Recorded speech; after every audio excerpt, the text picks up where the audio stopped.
All right, Assalamu alaikum everybody. Welcome, happy Saturday. Welcome to another exciting chapter in the Project Illumine series. I'm so excited again. We're going to hopefully have another amazing session.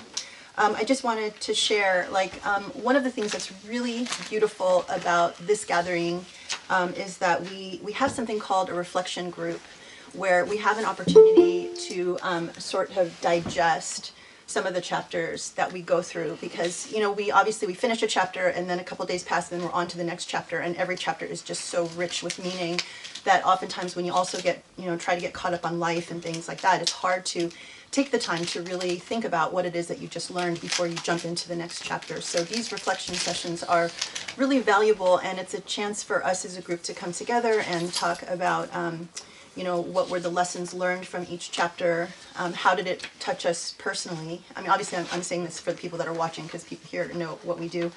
And just, and then to think about what we would commit to change within ourselves. And that as an exercise just underscores what the Sheikh often says about how the Quran is meant to be a personal reflection, and it's an opportunity for us to think about what it is within ourselves that we want to change, and to be a better person, to get on the divine path. And so I find that it's really valuable also when I hear how chapters hit other people, because it will shed light onto some things that maybe I hadn't thought of, because sometimes it's hard to look at yourself and see what are the things that you need to change. And when you hear other people weigh in, it's very, very valuable. So last night we were talking about two surahs, Surah Takwir and Surah Fatir, and I just wanted to share one of the things that I thought was very valuable, and one of the key learnings, which is the idea of change coming through service, kind words and good deeds. And the thing that's we often talk about how important it is to do service and all of that, but service can also come in different shapes and forms, because what we're talking about oftentimes is really just disciplining the soul. Service could be choosing something that is still a bit self-referential. It's like something that you like to do. It's like you're doing this, sure, it needs to be done, but it's not necessarily something that serves others. And so it's important to take the time also to think about, when I'm doing service, is this, why am I doing this particular service? Am I doing this because someone else really needs it, because I'm really helping in a way that, maybe is uncomfortable for me, but I'm actually doing it with, the full intention of helping others? Or am I doing this because this is something that I like and that will make me feel good? Or, there's some other hidden, reason that your ego will feel good for choosing this particular task. And one good example, like last night we were talking about the library, because the library here obviously has a lot of work that is involved, from the physical manual labor of moving books in boxes, to building bookcases, to throwing out trash, because if you're buying a new bookcase, you've got tons of cardboard. So there's a physical aspect of it. And there's also an intellectual aspect of it, which is reading the Arabic sources, trying to figure out, okay, what is this title? How does this title fit into the library? What category? Is this philosophy? Is this ethics? Is this something else? And obviously you need to have a certain facility with the Arabic language. And so Sharif was saying, for example, last night, Sharif is studying Arabic and he has, good facility with Arabic, but he recognizes that his Arabic is not good enough to, stumble through reading the title and then trying to figure out, okay, what is the subject and where does it go and all of that. And so he just decided, what, my best way to serve the library is to leave that to people who are better at that. And for me, just to, do the physical labor of building bookcases, taking out garbage, and, just doing what else ever, moving boxes and doing whatever needs to be done. All of it obviously is important, because all of it needs to be done for this library to get set up. But, that's one example. Another example comes, for example, I've talked a lot about the professor and I, and how we kind of organize our life. And I often joke that I'm responsible for all the mulk and he's responsible for all the malakut. So it's what that effectively means is, and this is by design, that I handle everything around, kind of life, like paying bills, cooking meals, cleaning, taking the dogs out, laundry, whatever. It's anything that has to do with sort of the operation of life, I do. And the reason I do it is because not because the professor doesn't want to do it. I mean, when we got married early on, he was very happy to try and do the laundry and do, pay the bills and all of this stuff. And it would put him in a really bad mood for one, and distract him from what he was, I believe, put on this earth to do. And here, even moving into the house, he can't stand living with all of these boxes. And so he is constantly going and trying to open boxes and move books and do things that are very physical, but because of his condition, he can open a few boxes before he starts feeling really ill. And then pretty soon, no halakha, no khutbah, nothing like that. So, I oftentimes have to be on the lookout when he starts getting irritated with boxes. I have to go and make sure he's not sneaking off and opening things and moving things and getting himself in trouble. But, again, it's like, a lot of people would look at this, and even my own family members look at the way we organize our life, and it's like, it's so unfair to you. You do all the work. Why is it that you have to, why can't he, do his part? Because we live in a society where it's like, oh, you have to split the work 50-50. The male has to do his share of cooking and cleaning, and, and then you get your chance to rest and blah, blah, blah, blah, blah. Well, I don't take the time to explain to people because it doesn't make sense, to other people, but this is what makes sense to me. It's what makes sense to what is needed for our particular circumstance. And for me, this is service. Do I like cleaning all the dog poop? Do I like being responsible for all the cleanup and all the, paying the bills and everything? Hey, it's what needs to get done. So, it's beyond like ego. It's just like, this is what contributes to our way of making things work.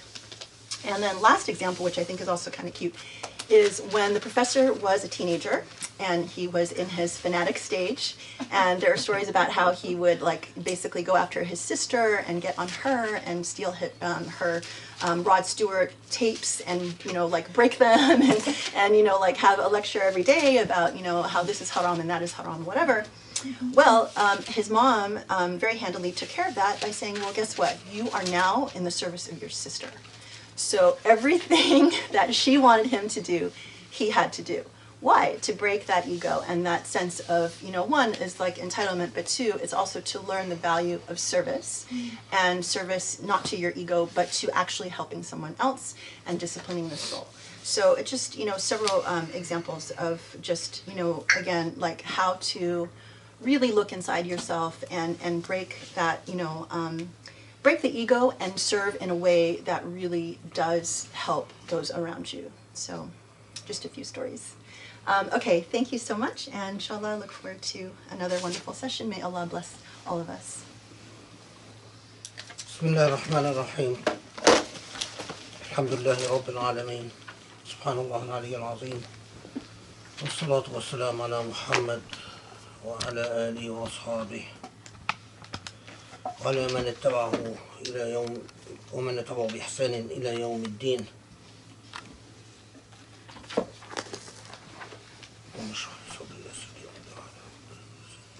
Inshallah, today we will do Surah Al-Zumar.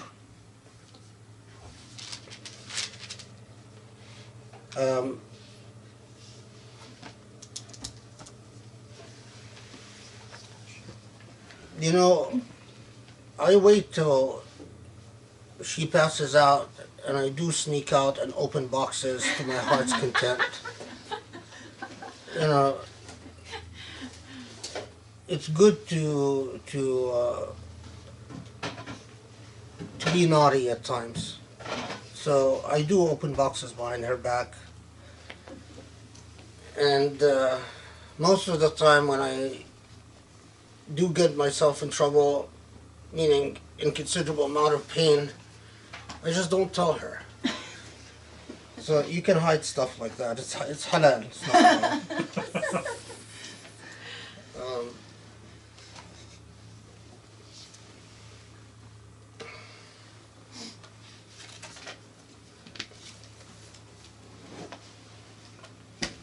Yeah, Grace does handle a lot. We often say that Allah gives her very good health for the sake of all of us. There was last year, one day she fell ill.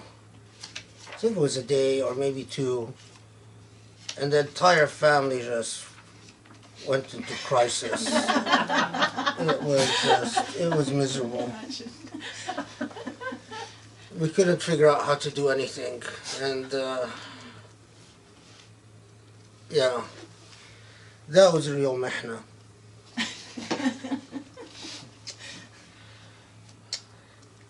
Alhamdulillah for Allah's blessings. Okay. Surah Al-Zumar.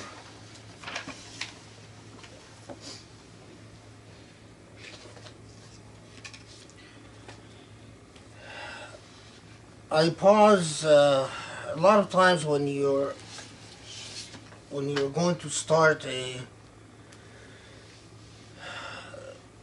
surah that's delivering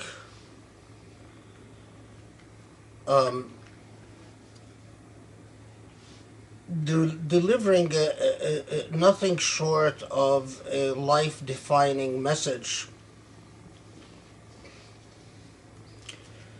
You pause under the weight of the responsibility. How are you going to do justice to a surah like this? And you pray to Allah that you are able to capture just even a reasonable amount of the nuances and the layered texture of the surah and what it is communicating to people. Surah Al-Zumar, it was revealed in Mecca. It is mid-Meccan era in terms of order of revelation. It's late or high 50s. It could have been number 59, number 58, maybe number 60. We know that it was revealed after Saba, Surah Saba, and Saba is most likely was revealed after Luqman. So that means that Surah Al-Zumar was revealed before Al-Jathiyah, before Al-Ahqaf, before Surah Al-Kahf, for instance.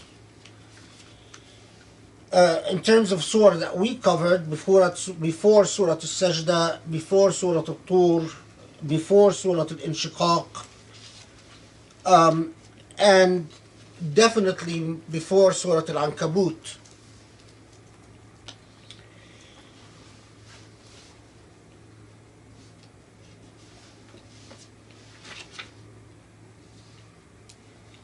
It was, however, revealed after Surah Qaf, after Surah Sad, after Surah Yasin, after Surah Al-Furqan, after Fatir.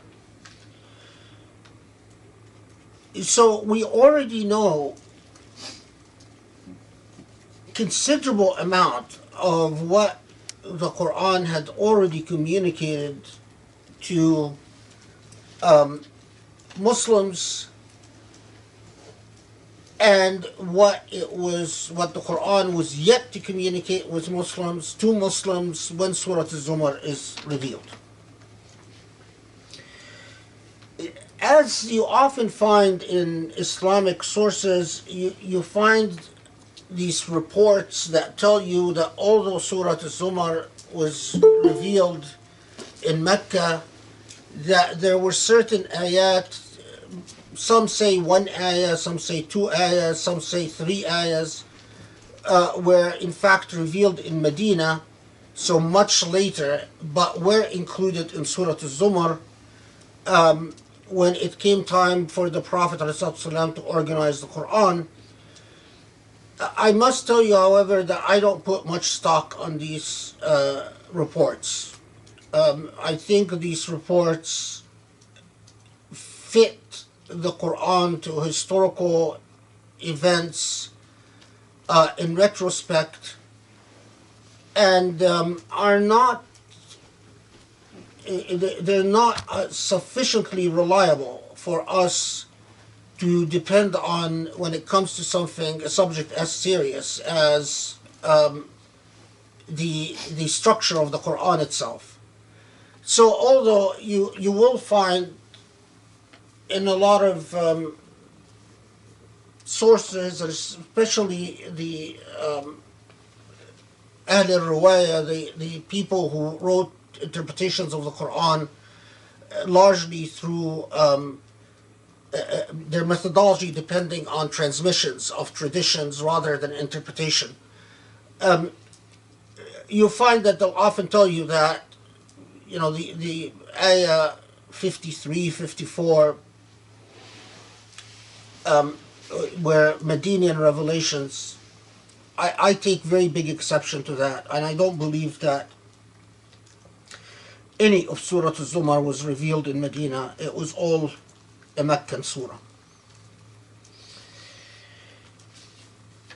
Does it make a difference? Yes, it does, because it also makes a difference in how we interpret, how we see the integrity or the structural integrity of the surah, the total message of the surah.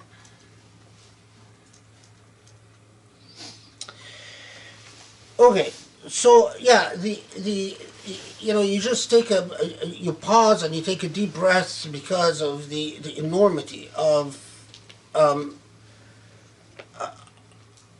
enormous responsibility of tackling a surah like this. Now,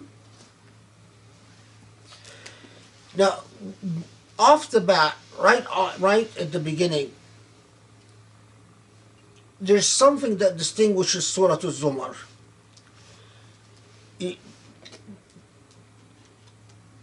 The fact that it is called Surah Al-Zumar, the Zumar, as we'll see inshallah, means crowds or masses, groups. It is fascinating in itself. The Quran at the end of the surah uses that word Zumar twice. Once in referring to those who are not saved, those who go to hell, and a second time in referring to those who will go to heaven. But it's fascinating because the Zumar means crowds, masses. But if you study Surah Zumar, you find something very striking, that most of the surah is speaking to the individual and the conscience of the individual. Most of the surah is really not about crowds, but it is about the individual. And even more than that, is about the sincerity of the individual. In a word, the word is ikhlas. We have a surah called Surah Al-Ikhlas in the Quran, but the word or its variant, the word ikhlas or its variant is used in Surah Al-Zumar more times than any other surah in the Quran. And Surah Al-Zumar is so focused on personal sincerity of belief and integrity of belief that it's striking the way that it moves from the individual to the masses at the end of the surah, and the fact that the early authorities, depending on your school of thought, whether you believe Surah Al-Zumar got its name from the Prophet ﷺ or got its name from the early Muslims, for me, it doesn't really make a difference, because for me, the fact that early Muslims chose that name for that surah is a very powerful indication of how the surah impacted the earliest Muslims. And of course, if it's the Prophet ﷺ himself that named the surah, well, that's icing on the cake. But it's very much like, methodologically, like the Amal Ahl al-Madina that the Malikis rely on. The Malikis think that Amal Ahl al-Madina is evidence of how the intent of the legislator was understood by the earliest Muslims, because the Malikis argued it cannot be imagined that the earliest Muslims would act contrary to the intent of the legislator. That's in law, obviously. But here, when it comes to how a surah is named, I also think that the label of a surah is evidence of how the amal of the earliest Muslims were. In other words, how the understanding, the reception of the earliest Muslims were to a surah and its impact.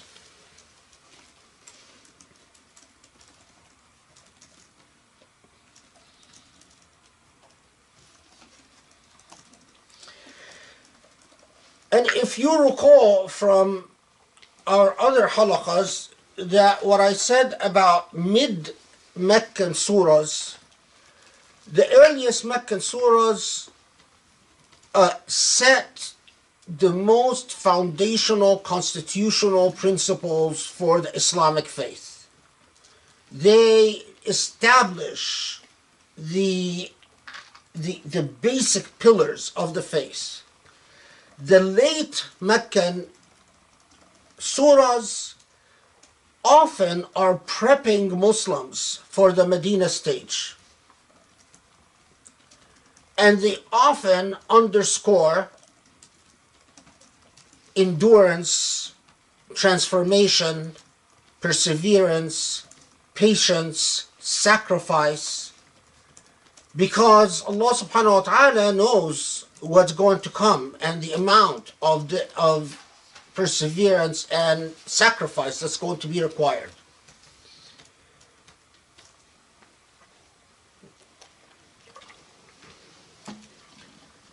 The middle Meccan surahs often elaborate upon the foundations of the faith. It is the foundations of the faith, but at a higher level of sophistication and a greater level of depth. And you notice this in so many of the mid-Meccan surahs, that it's like Foundations of the Faith Part 2, or the advanced versions of the Foundation of the Faith. And Surah Al-Zumar fits perfectly within that paradigm. It takes things that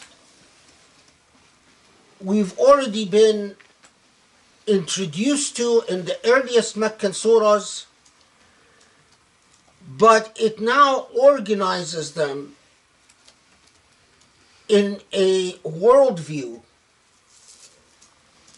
and indeed into a philosophy of existence that is quite demanding in every sense, that is demanding, but that require a level of commitment and sophistication, pious sophistication to understand. Inshallah, as we'll see.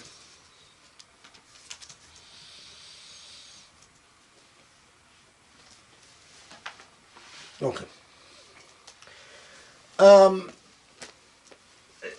There is a report narrated from Aisha, the Prophet's wife, that the Prophet ﷺ would recite Surah Al-Zumar every night before he goes to bed.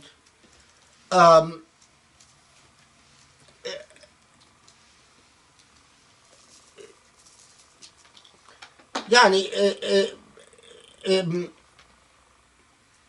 is it an entirely reliable report that we know for sure that that's what the Prophet did? No. But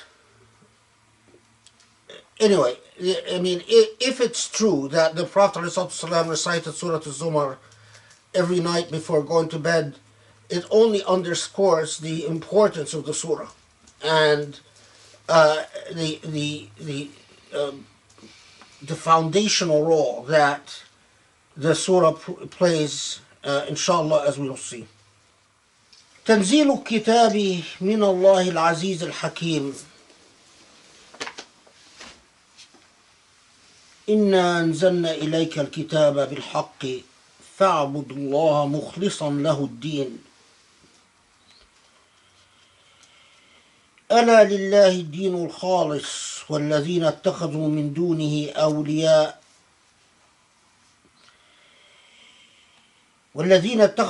دونه أولياء ما نعبدهم إلا ليقربونا إلى الله زلفى إن الله يحكم بينهم فيما هم فيه يختلفون إن الله لا يهدي من هو كاذب كفار.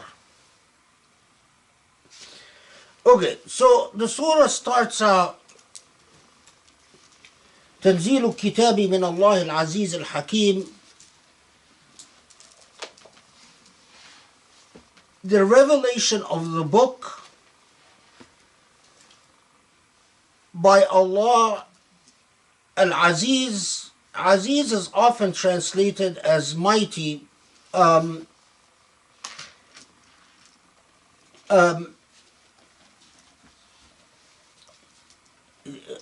Finding an English parallel to the word Aziz is challenging.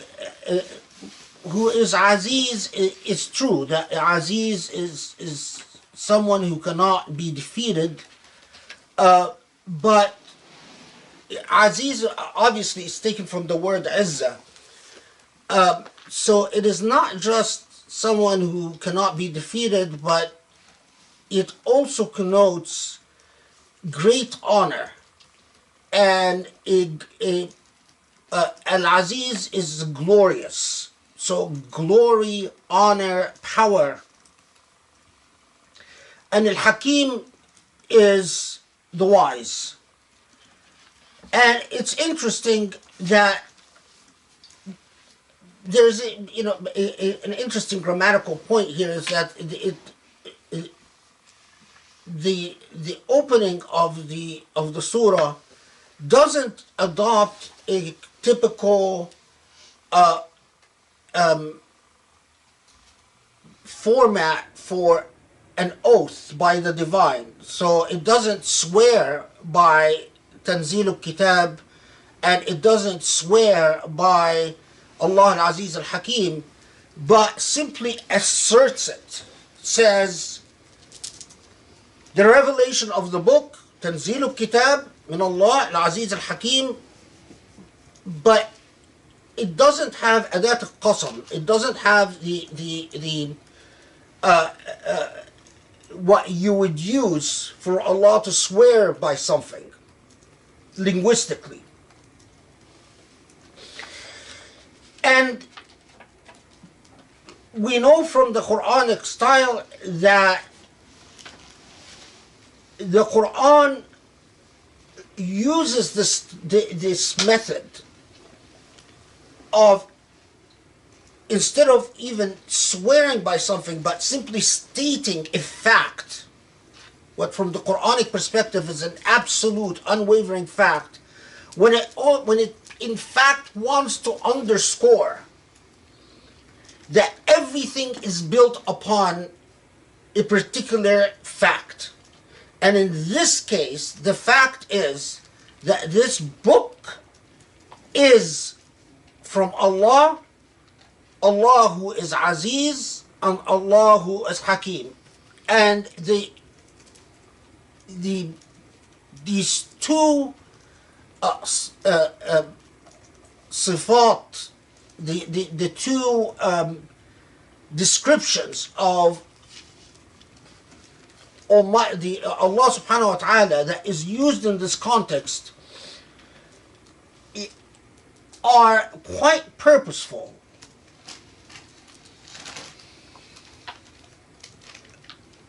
Because, as the surah will underscore for us, that the foundation of faith is not just that this is a book from God, but that everything in creation is purposeful. It has a divine intent behind it. So, Al-Aziz, Al-Hakim, the Aziz and the most wise, الذي وضع كل شيء موضعه, that who put everything in its proper place. So the paradigm shift that we're talking about here, and that Surah Al-Zumar will demand from us, is that you go from looking at many affairs in life as happenstance, and looking at many things in life as coincidence, as acts of nature, if you will, in a chaotic, non-purposeful way, to in fact understanding that there is an act of divine creation behind everything that unfolds. And that we will see that not just unfolds around you, but unfolds within you.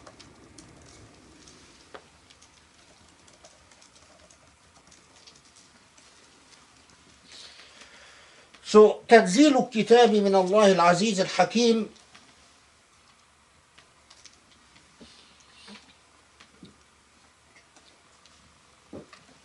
إنا أنزلنا إليك الكتاب بالحق. إنا أنزلنا إليك الكتاب بالحق فاعبدوا الله مخلصا له الدين.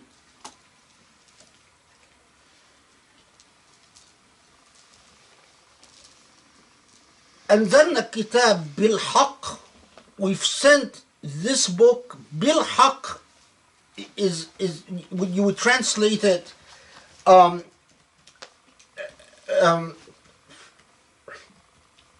in truth,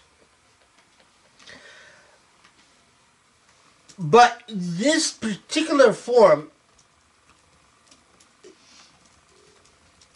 would mean in Arabic أي أنزله للحق. So it takes a double meaning, that the sending of this book was an act of truth mandated by the nature of truth. So it's like saying, if you want truth in the world, this book had to be. Or without this book, there would be no truth in the world. But it also means, lil haq, we've sent this book for the sake of truth. So, as many commentators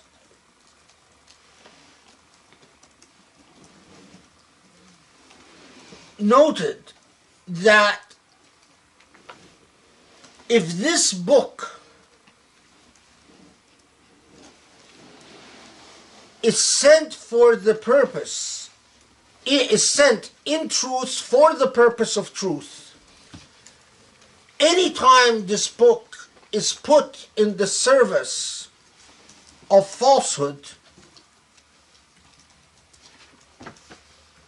it is an outright blasphemy against the divine. It puts immediately, as every time the word al-haq is used in the Quran in conjunction with the revelation, it is as if repeatedly Allah is warning us, do not use this book for anything but the truth. If you deploy this book in the service of something other than the truth,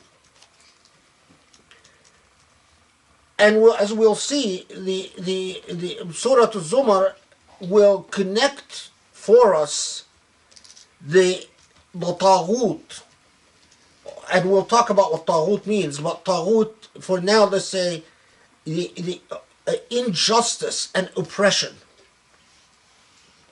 to the very nature of al-haq, to the very nature of truth. So, if you go back to what the early Muslims and the way that they're receiving this revelation, they're understanding that this is a book that is sent in truth for the sake of truth to serve the truth. And they will further understand, as Surah Al-Zumar affirms early revelation that says that in order to be on the side of truth, you cannot directly or indirectly be in the side of taghut, in the side of injustice and oppression and ignorance or falsehood. Taghut is a very deep word, as we'll see. So, when some scholars have reached the conclusion that Islam was a social revolution, this is what they're referring to. That the early Muslims were understanding that we have a manifesto.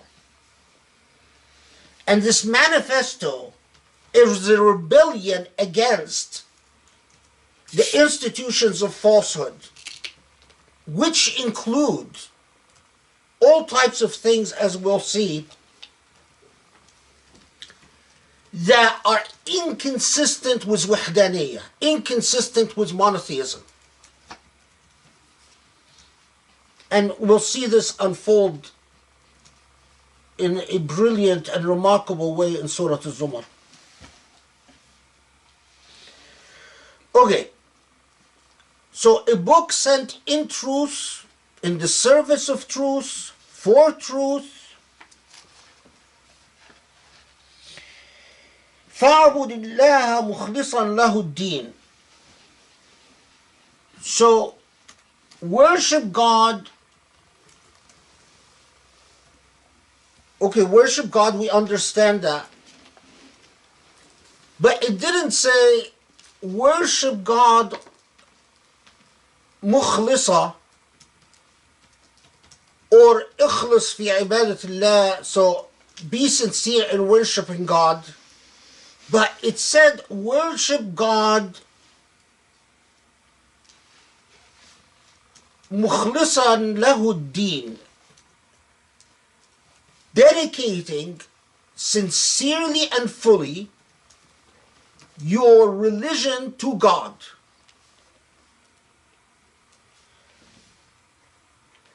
This, of course, deserves pause. Well, wait, can I worship God and my religion would be not fully and sincerely and wholly devoted to God? After all, the religion comes from God. But here, as will actually become something repeated in the Quran later on, a number of times in different contexts, it is like saying, worship God, but be on notice that your religion must be sincerely and authentically dedicated to God. مخلصا له الدين.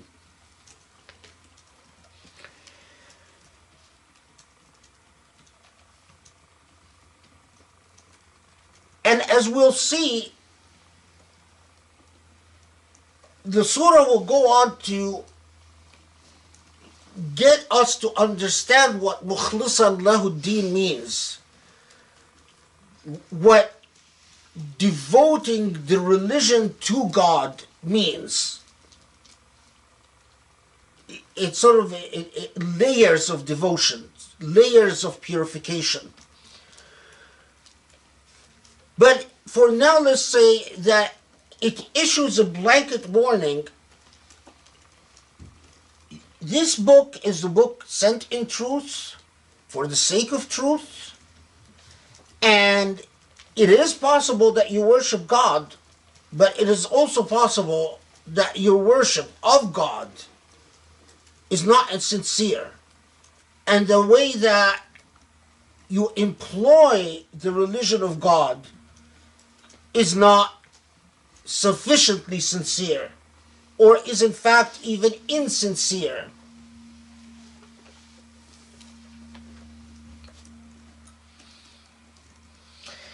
Then, as I told you, this surah underscores the word ikhlas more than any other surah. So here, فَاعْبُدِ اللَّهَ مُخْلِصًا لَهُ الدِّينَ, already. Then it underscores this when it says, أَلَا لِلَّهِ الدِّينُ الْخَالِصِ. أَلَا لِلَّهِ الدِّينُ. So it emphasizes that point by telling us, when it comes to religion, it has to be fully and completely, honestly and sincerely, authentically and fully dedicated to Allah. ألا لله الدين الخالص.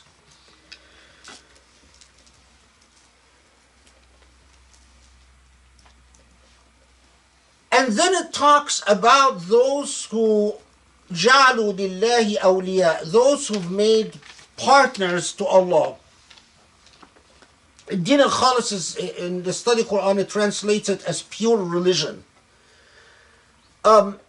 I mean, it's close, pure religion, but it's not it's not a matter of purity of religion, but it is the purity of devotion in the way that you approach religious convictions. Din al-Khalis gets at the heart of how you understand wahdaniyah, how you understand monotheism, and how within your heart, your mind, your heart responds to wahdaniyatillah, to the oneness of Allah subhanahu wa ta'ala. So then it talks about how there are those who associate partners with Allah.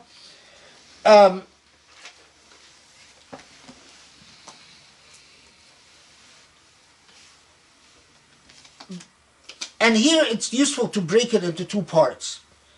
This is ayah 3. That وَلَلَّذِينَ اتَّخَذُوا مِن دُونِهِ أَوْلِيَاءَ. So it already flags an issue for us that those who choose partners to Allah as interceders on behalf of Allah, to intercede with Allah. And as we've talked about this before, that it was a very common practice at this time that the idea of a deity that is accessible to people individually was very alien. It takes humanity several intellectual revolutions before they develop the concept that Allah or that God can be directly accessible without intercession. It's remarkable how that simple idea eluded humanity for so many centuries. It's, you know, on the one hand, human beings could be very arrogant, but on the other hand, human beings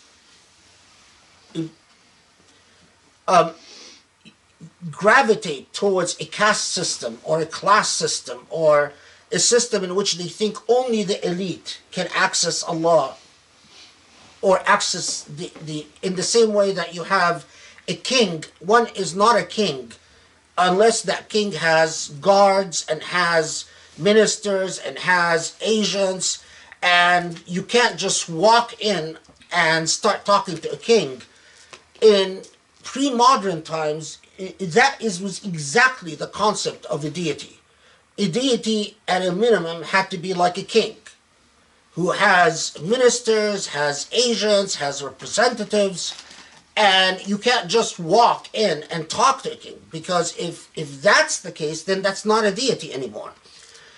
And of course, you know, the Islamic Revolution, which the Protestant Reformation later on co-opted, was that you can access, and in fact this notion, this egalitarianism, that even the idea that a true ruler needs agents and ministers and so on, Islam rebelled against, which is another topic, but it's fascinating because we've completely lost it in the modern age. So we've talked about this idea of intercession in the past, and the paradigm shift that Islam represented when it came and said, you don't need those who intercede on behalf of Allah. But اتخذوا من دونه أولياء is important for another reason, and that is because of the theme of Surah Al-Zumar, which is التوحيد الخالص, pure monotheism. And pure monotheism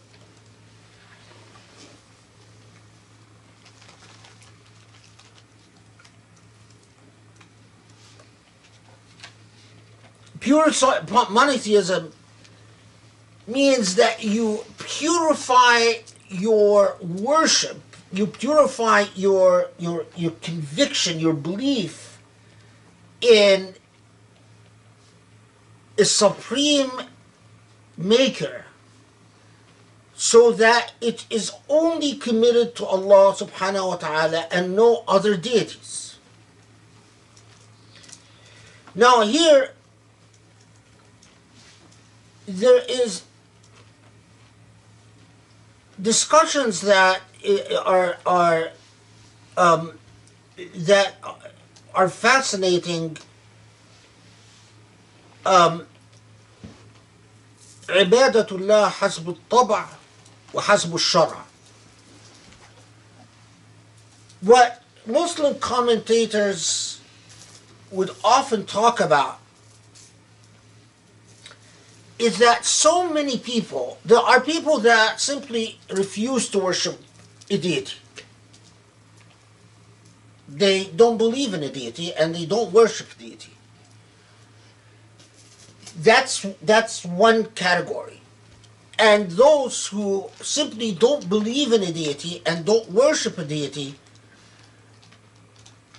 are often in a different type of struggle is that they end up deifying fellow human beings in some form or another.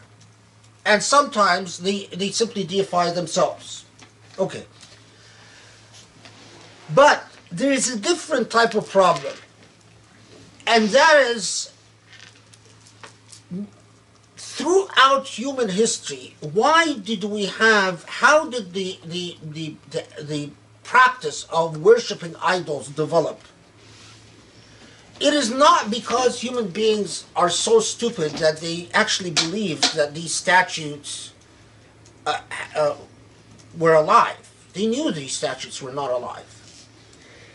But that it indicates or it points to a different type of problem. And that is, human beings, time and time again, throughout the history of monotheism, gravitate to worshipping God hasb al-taba. Hasb al-taba means, best way I can translate it is, ibadat al-taba, is that you project your nature onto the very act of belief, or the very concept of belief and the act of worship. The best description of this is when in the modern age people say, I worship God in my own way. That's precisely ibadat al-taba. Or, I have my own relationship with God. I talk to God all the time. You know, it's sort of like this. This, effectively, you co-opt whatever idea of subordination to the divine there is, co-opted so that you project your own self onto that, and then worship according to what you've projected. That's ibadat al-taba, or ibadah hasb al-taba. While ibadah hasb al-shara is where you in fact seek a purification of your belief so that your ego is not what reigns supreme in the relationship with the divine. And the best example of this, and this is not, and I'm here being truthful, it's not original to me. You know, sometimes I things are original to me and I attribute them to some other unnamed scholars because, you know, I'm not brave enough to say that they're original. But this is not one of these situations. The best example of someone who worshipped hasb al-taba according to their whim is Shaitan. Shaitan worshipped God. Shaitan was happy to do sujood before God. And Shaitan, but the problem is, and this begs a serious question, did Shaitan ever really worship God, or was Shaitan simply worshipping his idea of God? His idea of God is that God will always make fire superior to clay. And no God would require me to prostrate before clay, before my inferior. When Allah commanded Shaitan to do what Shaitan could not stomach, so Shaitan said, I'm not playing. I'm done. So, when Surah Al-Zumar comes and says, write out, لِلَّهِ الدِّينُ الْخَالِصِ, the pure religion, and warns us about those who take partners or make associates to Allah, it's actually delivering a very heavy message. I am putting you on notice. I am warning you. It's not just that you are simply say, I am willing to worship, I am willing to do dhikr, I am willing to pray extra. But where is your ego in this? How pure is your sense of humility and your sense of actual belief and relationship with the divine? Is your religiosity, to put it in our modern terms, is your religiosity a form of prompting yourself, rendering yourself superior to others? Look at me, I am more educated than you, I know this, I can, recite Quran, I can recite hadith, I can, I don't know, whatever, what I've called religious affectations in some of my writings? Or is it actually your religiosity is a true form of humility? I read this somewhere and I couldn't remember or couldn't find it. But I read it somewhere. I don't know if I read it in a tafsir or if it might have been in Futuhat al-Makkiyah and so on. Who said the whole story of Sufism is exactly this point. That the whole reason that Sufism came into existence is the sincere desire to develop a methodology for purification so that you internalize humility, so that you don't end up worshipping a projected ego. With all the complexities of all the different tariqas and this and that, but if you want the heart of it, that's it. That's what the entire Sufism is about.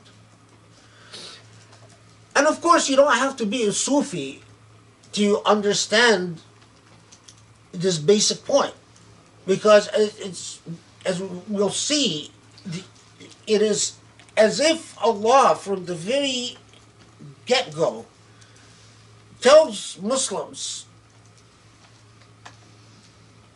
this is a tough journey, because it's not just, I don't just want you to worship. I am peering within your hearts, and I'm looking at the motivation, the sincere motivation for why you do what you do. And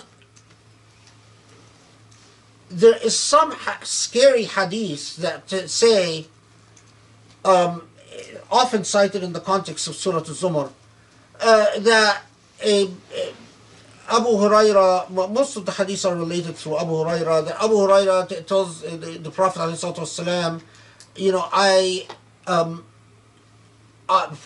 Prophet, I worship, but sometimes when I'm worshiping for Allah, but I also find that I like people to see me worship.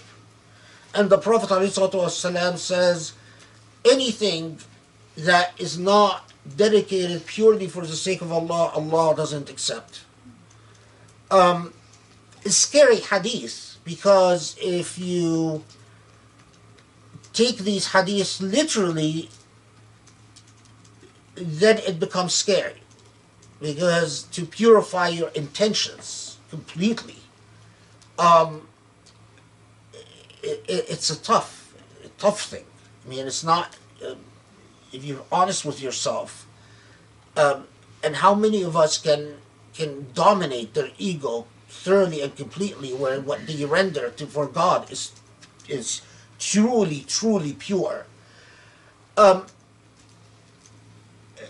Luckily, most theologians don't understand these hadiths in that literal sense. That it's like, as long as you are conscientious and expending good efforts,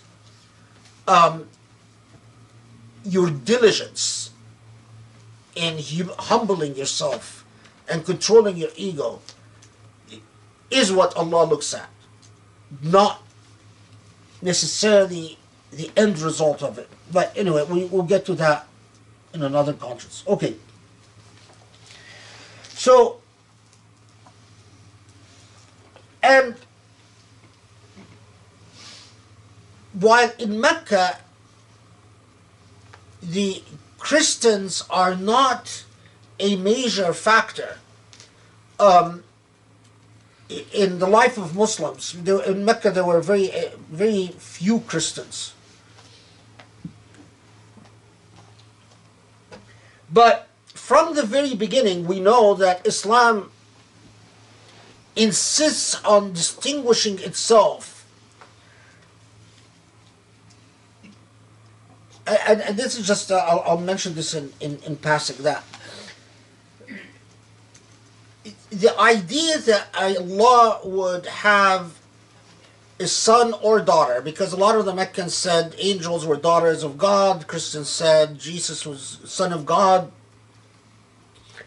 It begs, of course, the endless question of, well, either God made that son, or that son is co-eternal. If that son is co-eternal,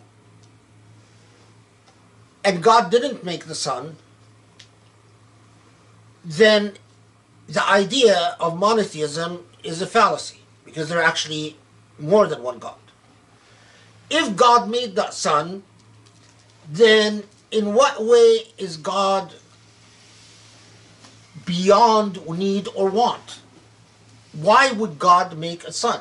You make a son to inherit you. You make a son because you need a son. You make a son because you want companionship.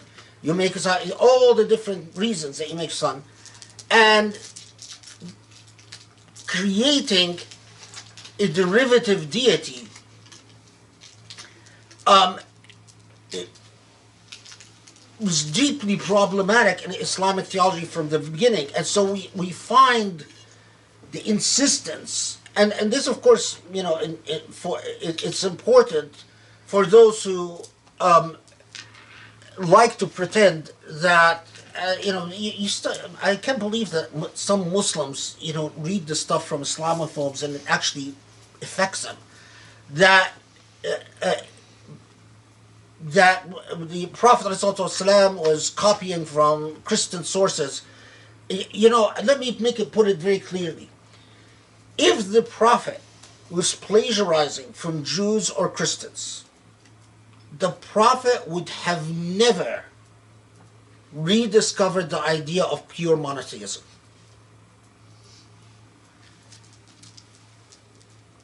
Someone who is plagiarizing from the sources of Judaism and Christianity as they existed at the time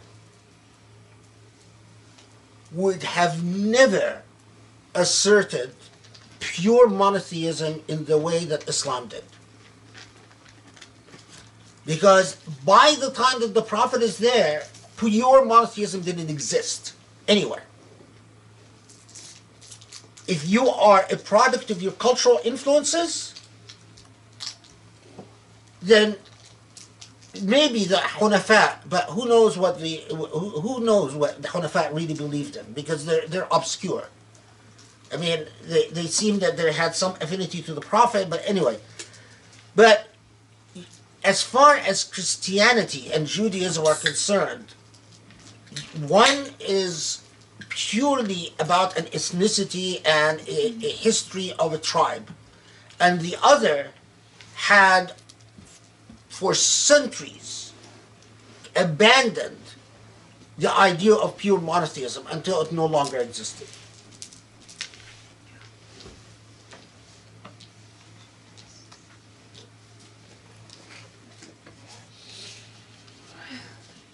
Okay.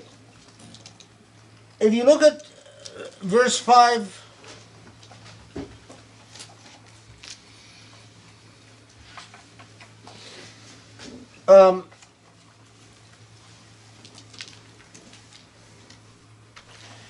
يكور النهار على الليل يكور الليل على النهار ويكور النهار على الليل وسخر الشمس والقمر كل يجري لأجل مسمى ألا هو العزيز الغفور. This is 5. Of course, we've dealt with Surah Al-Takwir, right? And this is the same word again. The only reason I'm flagging it here is that when you read the pre-modern tafsirs, they write a lot about why Allah chose to say يكور النهار على الليل, because kawara, it means like you fold something into something, as we've talked about when we did Surah Al-Takwir, and especially the turban. Kawr al-amama is the way you wrap up a turban. It's interesting because when you look at modern tafsirs often point to this, one of the ayahs that they point to as evidence that the Quran supports the idea that the Quran centuries ago supported the idea of a round earth or a spherical earth. This is one of them. I mean, there is those people who write about science and the Quran. They write some interesting stuff about how this is evidence that the author of the Quran clearly knew that the earth is not flat. But anyway, I just thought I'd flag it. It's not my field, so I don't dare delve into what is not my specialty.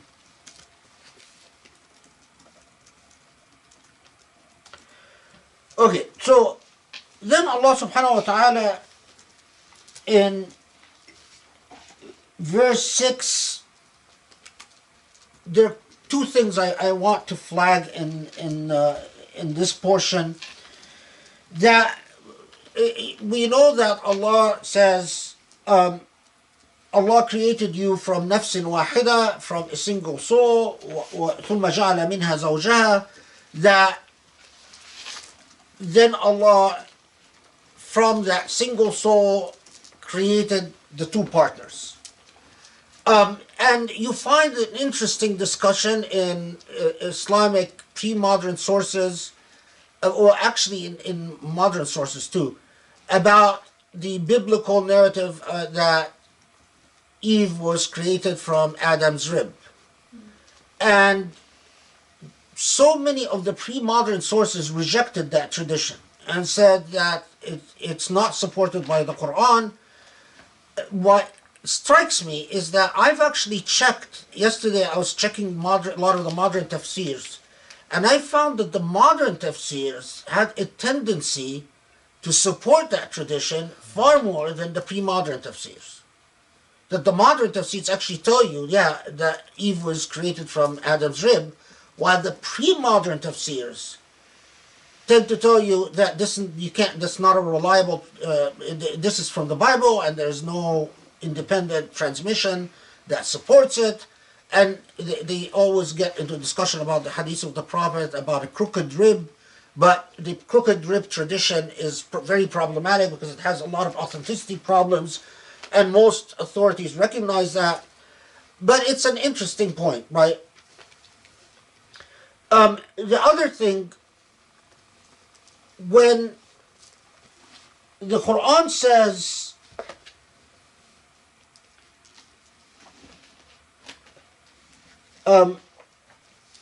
wait,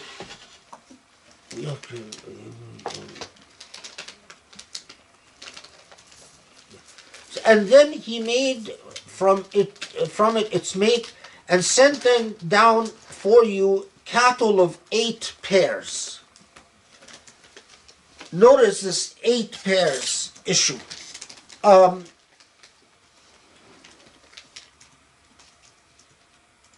من الأنعام ثمانية أزواج. In Surah Al-An'am, Surah Al-An'am spells out what the 8 pairs are. I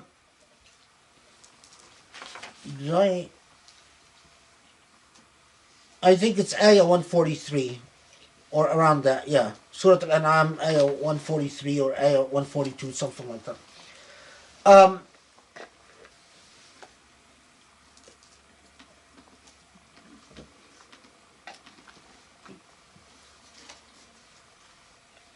I don't actually have them memorized, but I think it's like sheep, goats, oxens, camels, sheep, goats, oxens, camels. Anyway, in Surah Al-An'am, they're spelled out.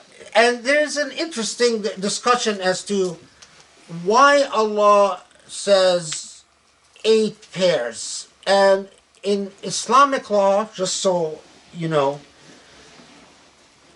there are jurists who said that the 8 pairs that are referred to in Surah Al-An'am and mentioned without elaboration in Surah Al-Zumar are the type of cattle that it's halal for us to eat. Anything outside these 8 pairs, it is not halal for us to eat. So that's why we can't eat donkeys, for instance. Haram for us to eat donkeys, haram for us to eat. It's interesting because that's actually had a considerable amount of influence on Islamic law. That and some other indicators like Dunnab, whatever has fangs we can't consume, like, foxes, dogs, wolves.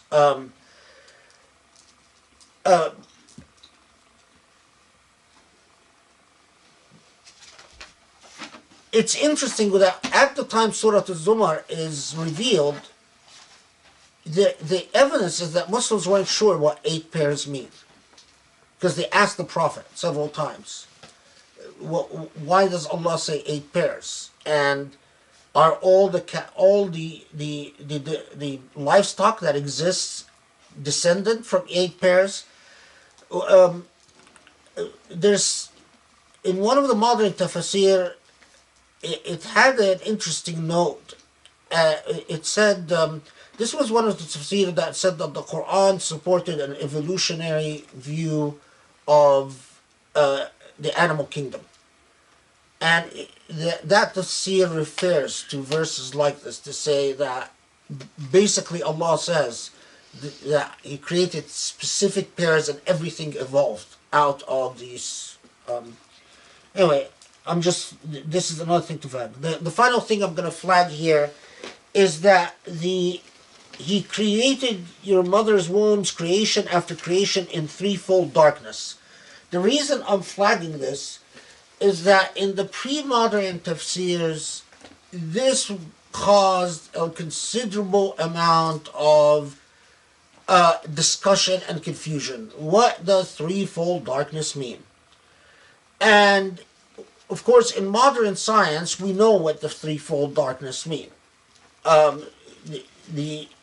It fits, and in fact, if you go on YouTube, there are stories of these doctors who convert to Islam after they learned that the Quran said threefold darkness, because it was only in the very modern age that we understood that the development of a baby goes threefold darkness.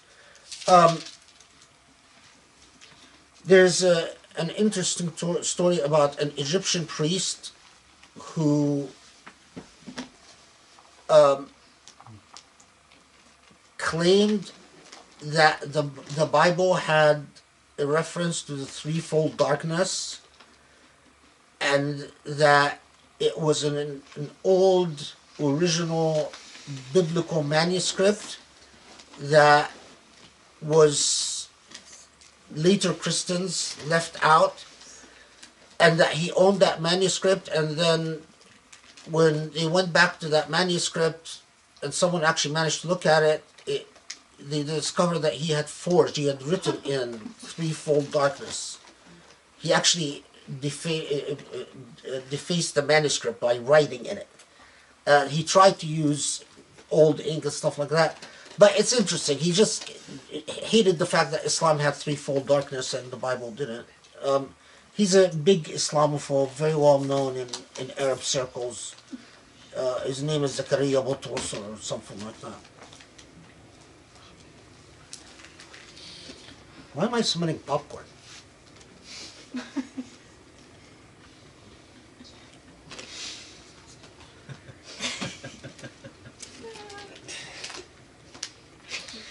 Where's my iPad? Where's my iPad that my wife is supposed to buy and to give to Rami to set up so I can do the tafsir? I'm announcing to the world, it is my wife's fault that I don't have an iPad that has the Quran so I can do my tafsir. It's all her fault. Send her emails saying, why are you persecuting the Sheikh? Why are you tormenting the Sheikh? Why are you not helping the Sheikh? Why are you not being a good wife? Everyone, just send her emails.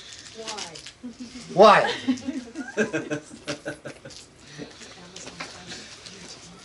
Okay. We just got to amp up something private.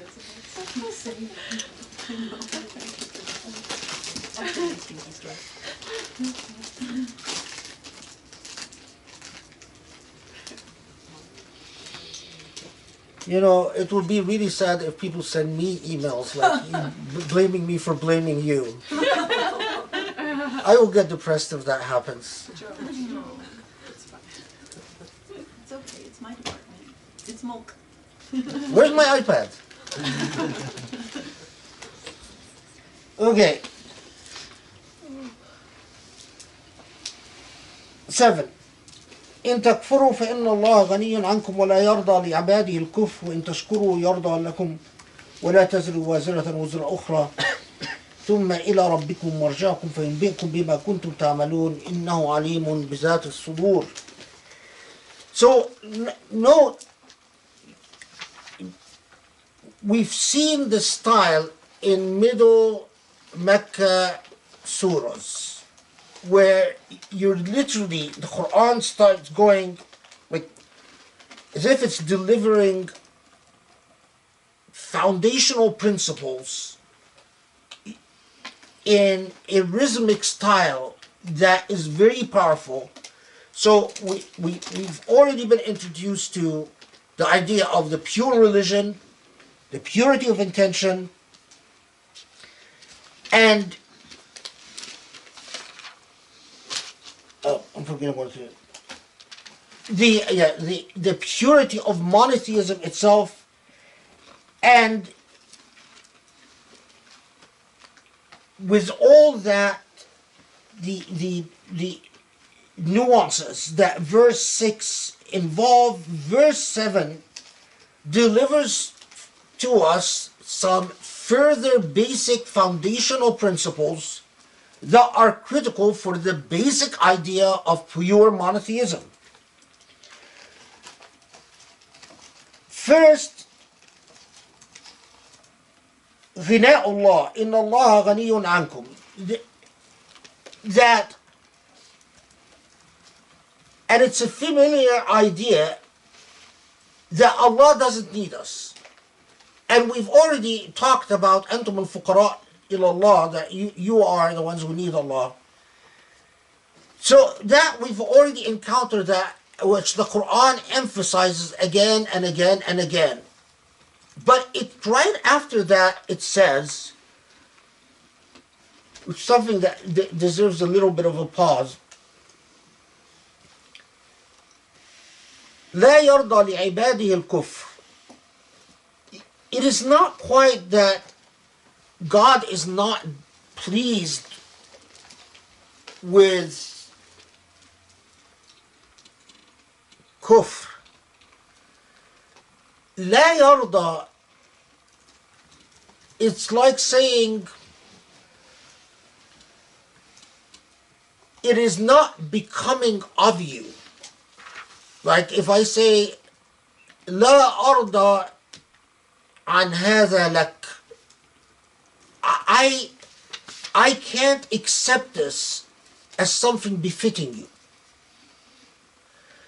So when Allah says لا يرضى لعباده الكفر, it's actually making an ethical moral point about what kufr is. That kufr,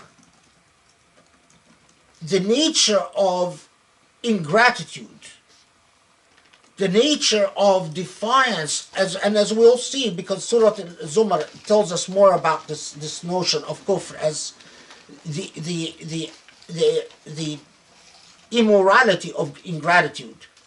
The idea that I have come here, this world is not purposeful, this world doesn't have an owner, in turn, I am not purposeful, I am the product of a mere accident, and whatever I have, I am not necessarily beholden to anyone because I don't owe anyone gratitude.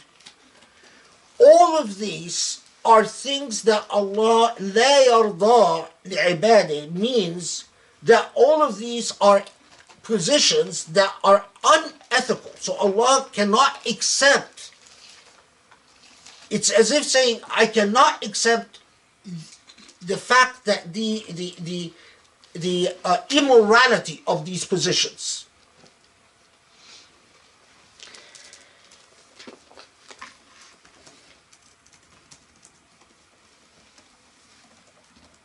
And then, of course, that's underscored وَإِن تَشْكُرُوا يَرْضَهُ لَكُمْ, that what Allah does accept as ethical for you is shukr, which is gratitude and purpose. This, of course, goes back to a question that very early on needed to be established among early Muslims. Quite simply, well, is kufr or lack of kufr, is kufr and iman an ethical question? Is it just a matter that Allah wants us to believe because that's what Allah wants? Or is it that in fact an ethical issue that we believe? And time and again we see in the Quran, and I believe that Surah Al-Zumar, as I'm going to bring together at the end, Surah Al-Zumar critically is telling us as Muslims that this worldview of lack of purpose of creation and lack of purpose for existence and lack of basic gratitude towards being in existence, in other words, gratitude towards a maker who then is entitled that you condition your ego before. It's all a question of ethics. It's a question of morality, not simply a question of command and obey. And then وَلَا تَزِرُ وَازِرَةً وِزْرَ أُخْرَى, which we've encountered before. Responsibility and accountability is personal and individual. As I said before, that لا تزر وازرة وزر أخرى becomes a foundational principle in Islamic law, which for the time, although now modern legal systems, they all say that, whether they practice that is a different question, because as I noted before, a lot of countries unfortunately still do collective punishments, and although they're against international law, but you know,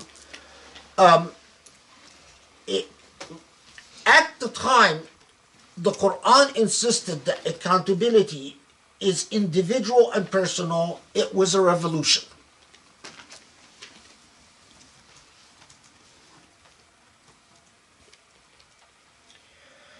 Okay.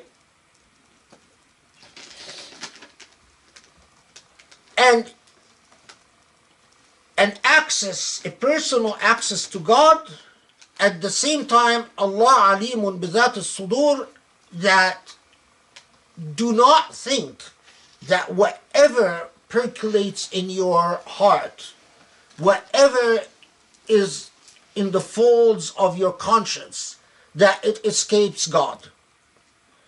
So it is not just that you have personal accountability, it's not that you have a personal responsibility, it's not just that there is an ethical issue of your personal gratitude and your own personal understanding of why you exist and the reason that you exist, but that when you think of your inner self, think of it as transparent before your maker. You hide nothing. So if you're going to think whatever you think, believe in whatever you believe, just be on notice that it is done in the full view of Allah subhanahu wa ta'ala. You know,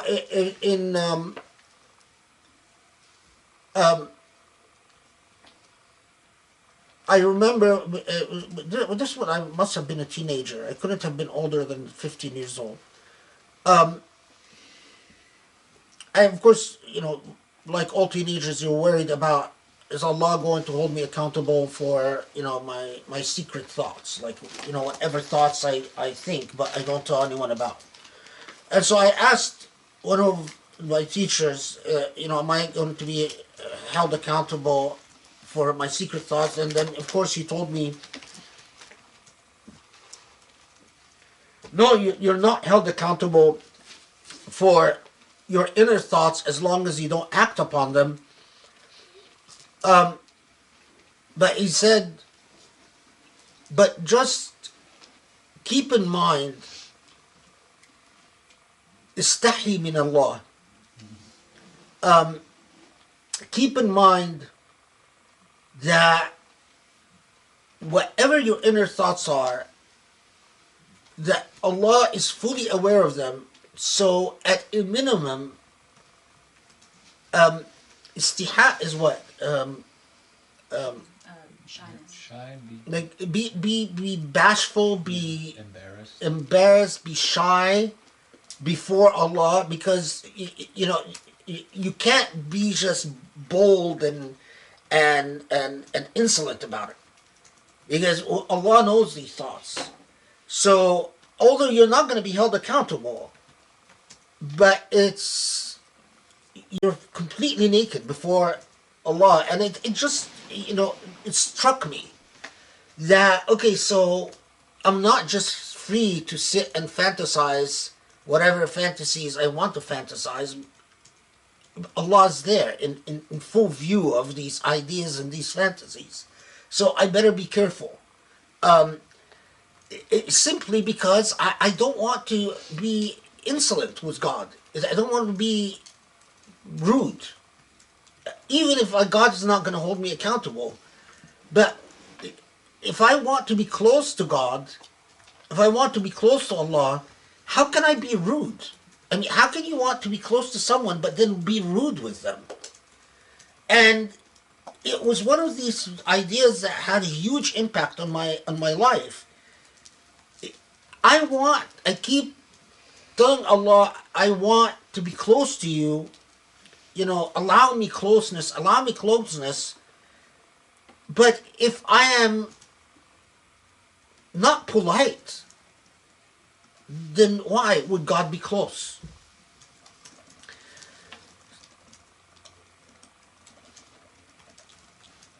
Anyway,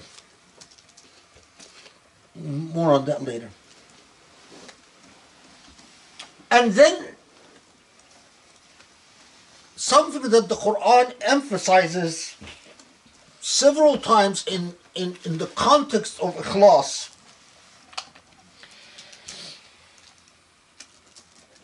The fact that human beings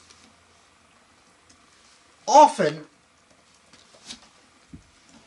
tend to know God at times of need and hardship. When things are very difficult for them, but they very quickly, once hardship is removed, very quickly, their ego starts thinking that whatever relief or blessings or ni'mah that you received is something that they earned out of just desert and true right.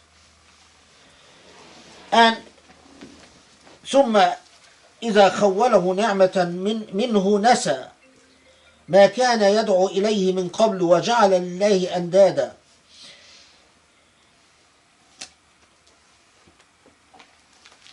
That and this is the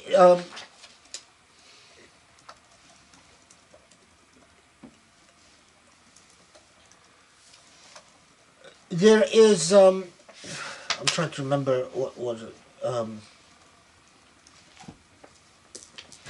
Wait, did I write it somewhere?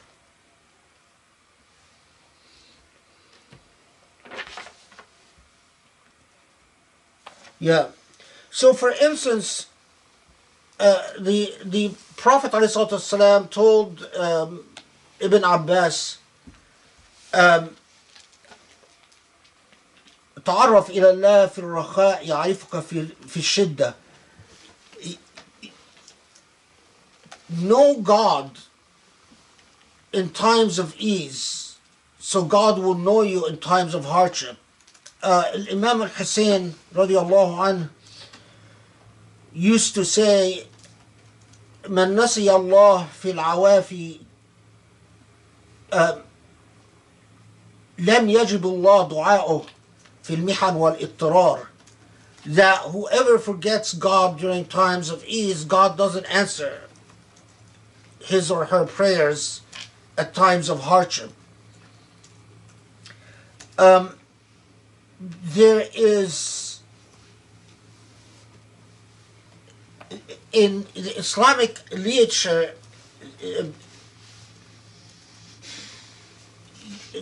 these are akhbar. Akhbar are reports that have been attributed sometimes to very early Muslim scholars and sometimes attributed to the Prophet ﷺ or even to a hadith Qudsi. But we're not sure the origin of these reports. Like من كان لي كنت له, Allah says, whoever is fully committed to me, I'm fully committed to them. Or one in which it's reported that Allah says, ما لكم تطلبون مني ولا تطلبونني. Why is it that you're always asking of me? You always want something from me, but you don't want me. Whether they're actual reports or they're moral lessons, the point remains that, again, on the theme of ikhlas, of that purity of faith that Surah Al-Zumar is demanding,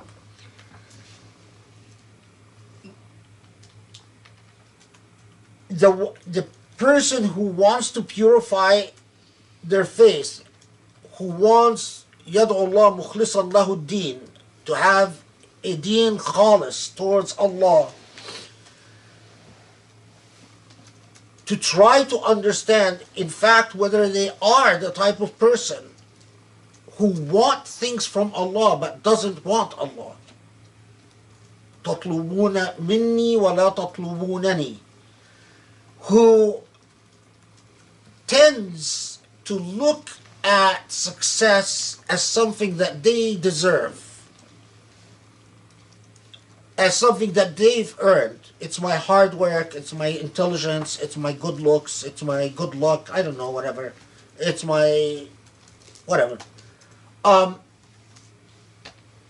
then when hardship hits, they are quick to think either, God, why aren't you helping me? Or God, why are you allowing this to happen to me? These are, if you're talking about symptoms of maladies in the faith, these are like signs of true ailments.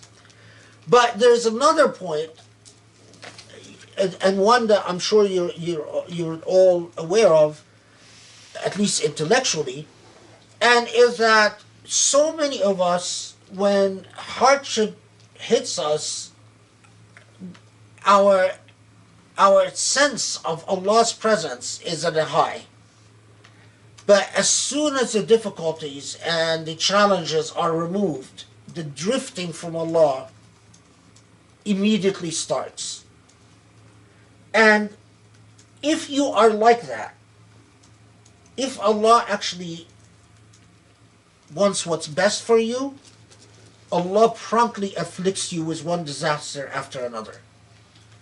If Allah doesn't want what's best for you, in other words, for whatever Allah knows in your heart, you don't deserve it, then Allah in fact might let you enjoy all the ni'am, all the material things as you drift further and further and further away. So in fact, calamities are not a sign that Allah is angry with you. A lot of times the calamities are a sign that Allah wants you close.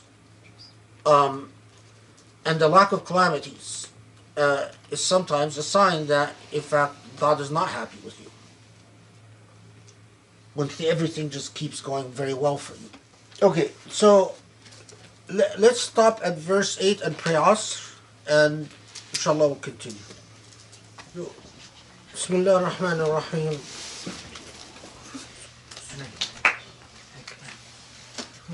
وصلي وسلم وبارك على محمد وعلى آله وصحبه وسلم. So, going back to Surah Al-Zumar, you notice so far everything is directed to the individual. And after this uncomfortable point that Allah confronts us with many times, that strips us naked before ourselves, that we often think of Allah at times of hardship and times of need, but the minute that the hardship is alleviated, we start the drifting away process. I mean, there's so many situations where you find people worshiping more intensely when they need something, and then the worship starts slipping. So confronting us with this personal point,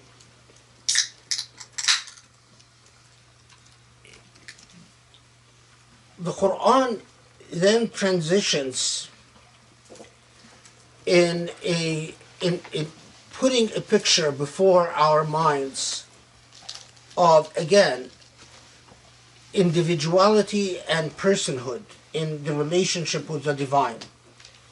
أَمَنْ هُوَ قَانِتٌ أَنَاءَ اللَّيْلِ سَاجِدًا وَقَائِمًا يَحْذَرُ الْآخِرَةَ وَيَرْجُو رَحْمَةَ رَبِّهِ قُلْ هَلْ يَسْتَوِي الَّذِينَ يَعْلَمُونَ وَالَّذِينَ لَا يَعْلَمُونَ إِنَّمَا يَتَذَكَّرُ أُولُو الْأَلْبَابِ. And what is that image? It's the image of a worshipper. And subhanAllah, Allah poses it in a rhetorical question and says, do you reckon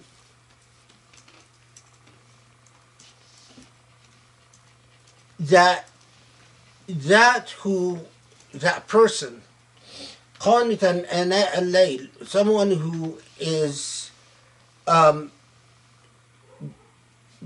worshipping into the night,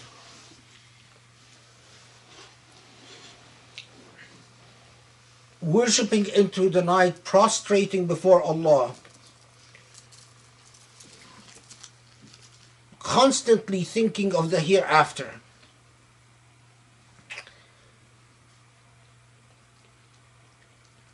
and longing for Allah's mercy, وَيَرْجُو رَحْمَةَ رَبِّهِ,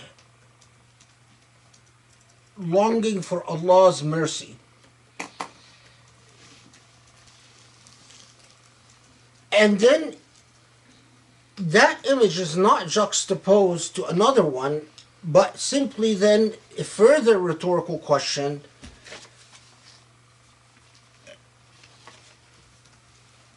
are those who know equal to those who don't know? إنما يتذكر أولو الألباب. Now, الباب, al-aql is reason. Al-lub is the best of reason. So, al-albab are those who use the reason to produce wisdom. Some people translate al-aql as reason and al-lub as intellect. I mean, it passes, but al-albab are not just those capable of rational thought, but those who are capable of wisdom. So it's very interesting that note that so far the issue of kufr and disbelief is tied to ethics, an ethical question, and that even the idea of worship and the understanding of your role on this earth, we are already told that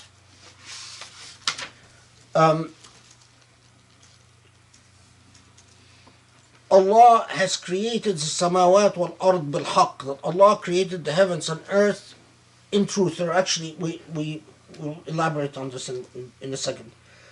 But that this is the existence that comes as a product of Hakim, someone who is meticulously purposeful in all. And the way you handle your life on this earth is tied to the level of your understanding of your role, the level of your reflective understanding. Now, this is a prelude to a very critical point that Surah Al-Zumar makes, and will be repeated later on several times in the Quran.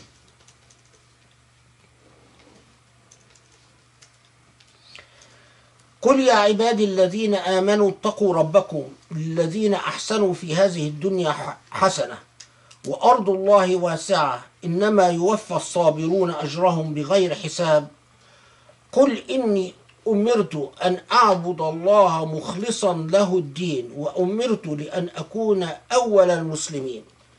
So first, Allah calls on the ibad, and that's a term of intimacy. When Allah uses Ya ibadi, Allah is referring to us in an intimate way.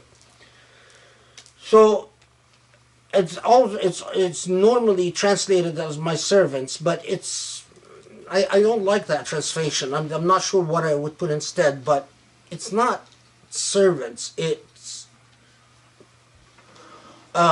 literally those that are mine. Ya ibadi. It's like those who are actually I own.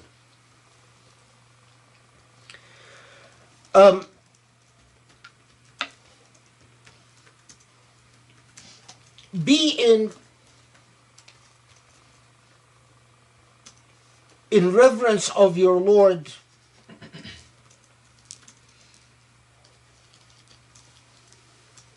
and remember, ahsinu, ahsinu, which comes from the word ihsan, same word for husn, goodness, beauty. There's a juxtaposition between husn and qubh, beauty and ugliness. And when Allah says ahsinu, ahsinu is not just doing good, but doing what is beautifully good. But then this note, in ard Allahi wasi'ah, God's land is, or God's earth is vast, God's land is vast, and Allah alerts us to perseverance and patience. Now, of course, in retrospect, when we look at this, we say, wow, so this early on, Allah is putting it on Muslims' radar that immigration might be due. But that's in retrospect. But we know that the Quran is a personal revelation, as I keep saying, and the Quran is a continuing revelation.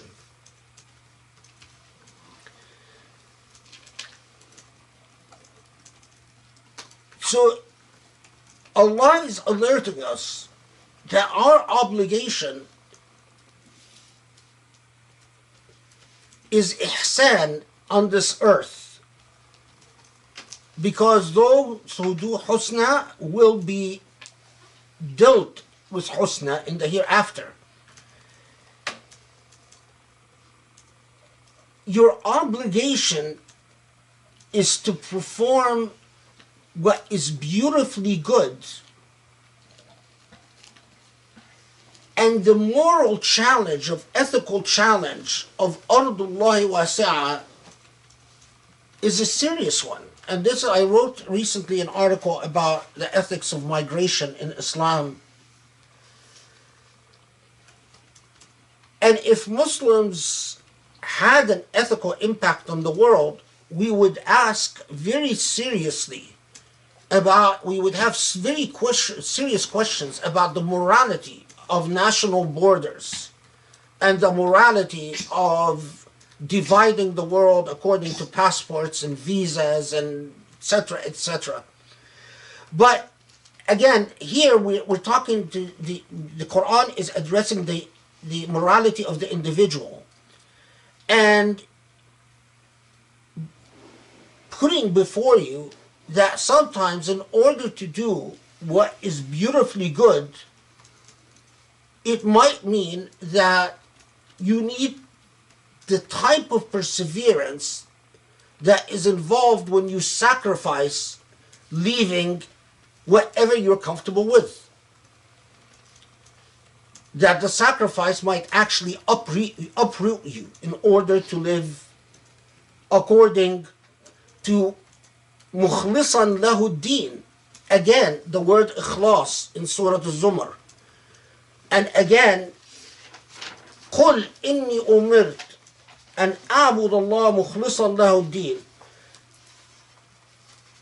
When you have قُلْ, it's an imperative command form. I have been commanded to worship Allah and to purify my faith. مُخْلِصًا لَهُ الدِّينَ. My faith cannot be a faith marred by egoism. It cannot be marred by false deities. It cannot be marred by selfishness and by egocentrism, by self-fulfillment. It has to be a purified faith. And then that challenge that is quite amazing. وَأُمِرْتُ لِأَنْ أَكُونَ أَوَّلَ الْمُسْلِمِينَ. I have been commanded to be the first of Muslims. Now, أول المسلمين idiomatically could mean I have been commanded to be the best of Muslims. أول could mean the best Muslim there is. But it also has the meaning of you establish your faith as an individual as if you are the first Muslim ever. We know that this is a prayer that the Prophet Ibrahim repeats. But to individualize it before us as Muslims, and right after there's the implication of hijrah, it is as if it's telling you, okay, remember your accountability is individual. Remember that kufr, faith or lack of faith, is an ethical question. It's a moral question. Remember that you have an obligation to purify your faith and not to just do good, but to perform what is beautifully good. And the type of sacrifice this might entail, it's like saying, what is the sacrifice that is needed for you to be the first of Muslims? It is as if it's telling you, it doesn't matter how anyone or everyone acts around you. You have an obligation to be the first of Muslims. It's a profound layering of the ethical makeup of a Muslim.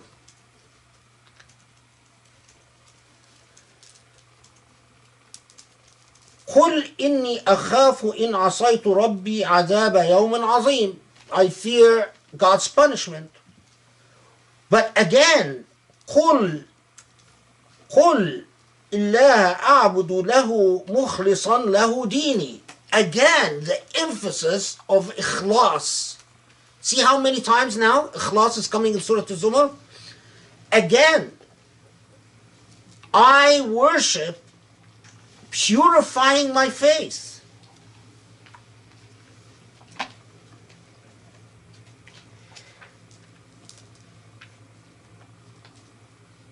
And then the Quran talks to individuals that are not going to accept this paradigm and says, okay, well, go ahead, worship whoever you want to worship. But know that in the hereafter, you are losing not just yourself, but ahlihim, meaning, and your people.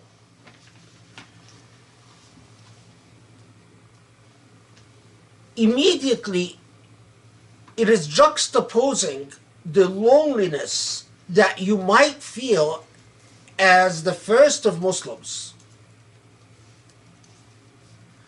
to the loneliness that you will feel as among the losers in the hereafter. It is as if it's telling you, this is a path of perseverance and sacrifice. And yes, a path that could be a path of loneliness. And it's telling this to people when the Prophet is alive, right in their midst. And it could be a path of loneliness. But there's juxtaposition and a choice. Loneliness here on this earth, or the type of alienation and loneliness that those who will lose the ahlihim, their people, in the hereafter. And that comment, ذَلِكَ هُوَ الْخُسْرَانُ الْمُبِينُ, that loss in the hereafter is the true loss. That is the most meaningful loss, or the most profound loss. And that remarkable expression that for Sufis especially, they paused a great deal at it. When Allah subhanahu wa ta'ala in verse 16 says, ذَلِكَ يُخَوِّفُ اللَّهُ بِهِ عِبَادَهُ يَا عِبَادِي فَاتَّقُونَ. It's as if Allah is appealing to you and saying, you know, I'm trying to knock some sense into you. I'm trying to scare you. So, fear me. I know that you will be tempted to respond only to your ego and to take me for granted and to take so much for granted and to ignore the ethics of belief. But it is as if Allah is telling you literally, for God's sake, fear me. Because I'm trying to knock some fear into you. Okay. Then the ethical layering gets even more serious in Surah Al-Zumar. Because then it tells you, وَالَّذِينَ اجْتَنَبُوا الطَّاغُوتَ أَن يَعْبُدُوهَا وَأَنَابُوا إِلَى اللَّهِ لَهُمُ الْبُشْرَى فَبَشِّرْ عِبَادِ الذين يستمعون القول فيتبعون أحسنه أولئك الذين هداهم الله وأولئك هم أولو الألباب. So at this point, this is now 17.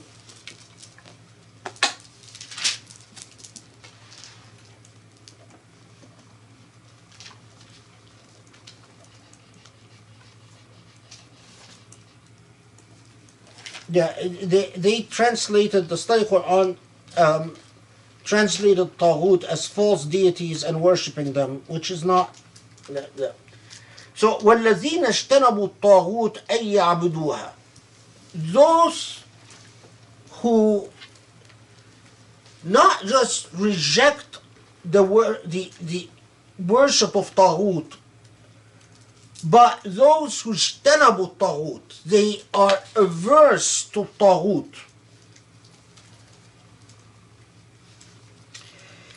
And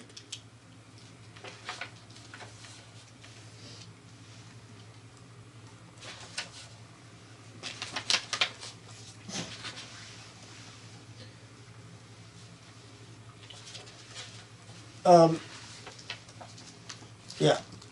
And Quranic commentators pause at the word Taghut because it has a very particular usage in the Quran. First in Zumar and then later on in Surah Al-Baqarah. Taghut could be the false idols that were worshipped. But Taghut could also be Satan. Taghut could also be anything that is satanic. But Taghut, the word itself, is used to describe oppression. Injustice is also Taghut. If there is, let's say, a despotic king that executes people willy-nilly and tortures people left and right, that king would be described as a Taghut. From that comes the word Tugha. Tugha are unjust rulers, oppressors. They're called Tugha. So, those who worship a Taghut, and of course it wasn't Muslim interpreters, Muslim scholars, it wasn't lost on them that Allah, since Allah has put the Deen al-Khalis, the purified faith, as literally in a diametrically opposed relationship to Taghut. And as we know from Surah Al-Baqarah later on, in fact, Allah tells us that the path of Taghut takes you from light to darkness. There is no light with Taghut, but that comes later on. That here in the purification of faith, you cannot coexist with Taghut. And the path of beautiful goodness cannot coexist with Taghut. And in fact, sometimes because of Taghut, as later on the Quran will tell us, you might need to avail yourself of the vast earth. Meaning you might need to uproot yourself and move.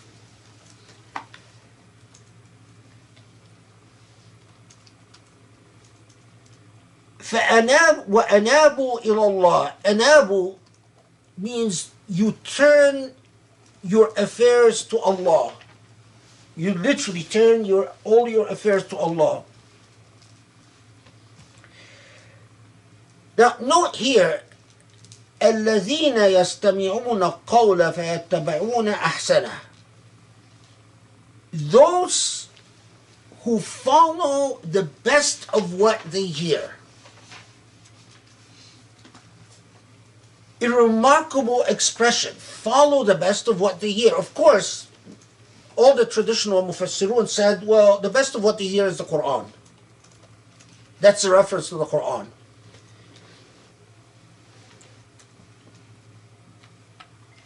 But as you find in numerous tafsir, from Maturidi to Razi to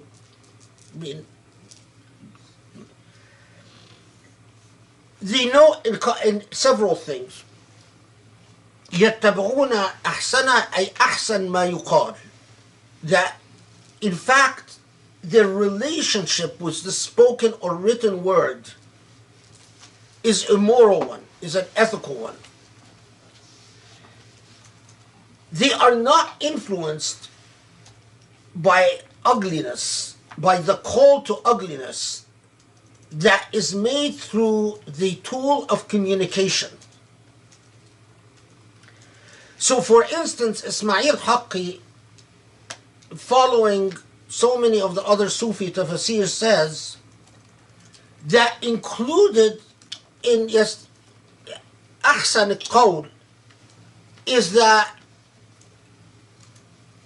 you are drawn to Satr al-Qaba'ih, that when you hear things, you hear ugly things and you hear beautiful things. Satr al-Qaba'ih means that you do not repeat the ugly things. You're not drawn to ugliness. You're not attracted to ugliness. Satr al-Qaba'ih, in fact, Ismail Haqqi says, يستر من غيره ما يجب أن يستر منه, or ما يحب أن يستر منه. That you, in fact, the way you deal with speech is if you want something that if you did to be concealed, not exposed, then that's how you treat others. You don't hear that someone did something bad and you say, wow, let me tell everyone about it. But rather, if this is something, if you messed up, you would want it, you would not want people to talk about it. That's what you deal with others. So in other words, you deal with what we call in our modern age critique only for constructive purposes, such as reforming power, such as establishing justice, such as restoring rights. But you do not deal with ugly speech as a form of entertainment. يَتَّبِعُونَ أَحْسَنَهُ became a moral project in Islam, because it is because of these Quranic references to يَسْتَمِعُونَ أَحْسَنَهُ, it's exactly what Muslim scholars refer to when they started reading Greek philosophy. He said, we are commanded to take the best of what human speech offers. And if that speech happens to come through Greek philosophers, so be it. And this was the whole translation movement in the Abbasid era.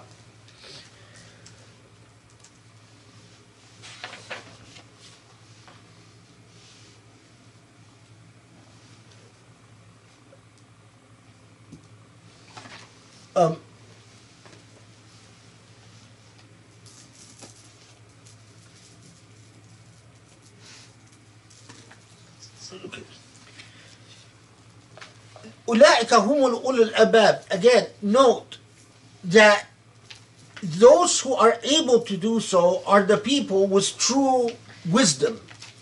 They're the ones who are possessed of true wisdom.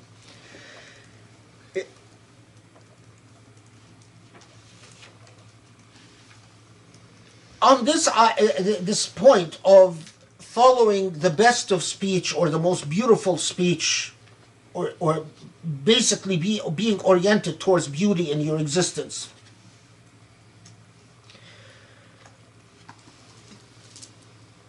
it's interesting that in this context, one hadith that is often mentioned by commentators when they discuss this portion of Surah Al-Zumar is a hadith that says لا يزال الله يغرس في هذا الدين غرسا يستعملهم في طاعته.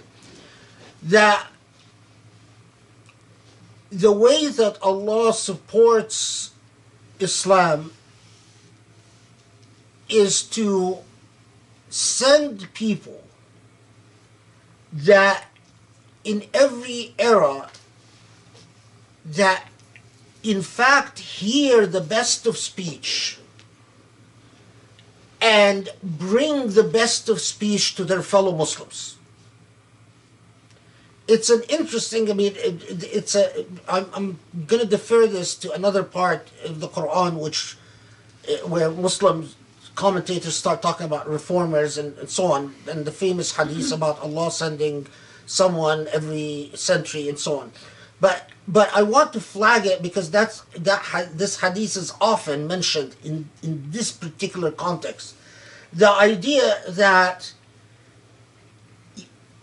Islam is nourished by that moral paradigm of being receptive to the best that the human intellect produces. Which of course begs the question, well, what happens when Muslims are no longer listening to anything other than what they are accustomed to listen to? They are no longer interested in the best of speech because they no longer listen to anything that can critically decipher what is the best of speech. The best of speech is a moral challenge because the best of speech it shifts constantly as often as epistemology shifts in human life. Epistemology is the world of meaning, the way that we construct meaning. So can you imagine how often knowledge and knowing shifts from one time to another, from one place to another, but yet we Muslims are charged with being on top of the best of it. But here, again, we're still at the point of individual morality. And as an individual, Allah is telling you, do you have the type of intellect that weeds through the virtual flood of human verbiage and you focus on the best of it, and that's what becomes a point of reference in your life?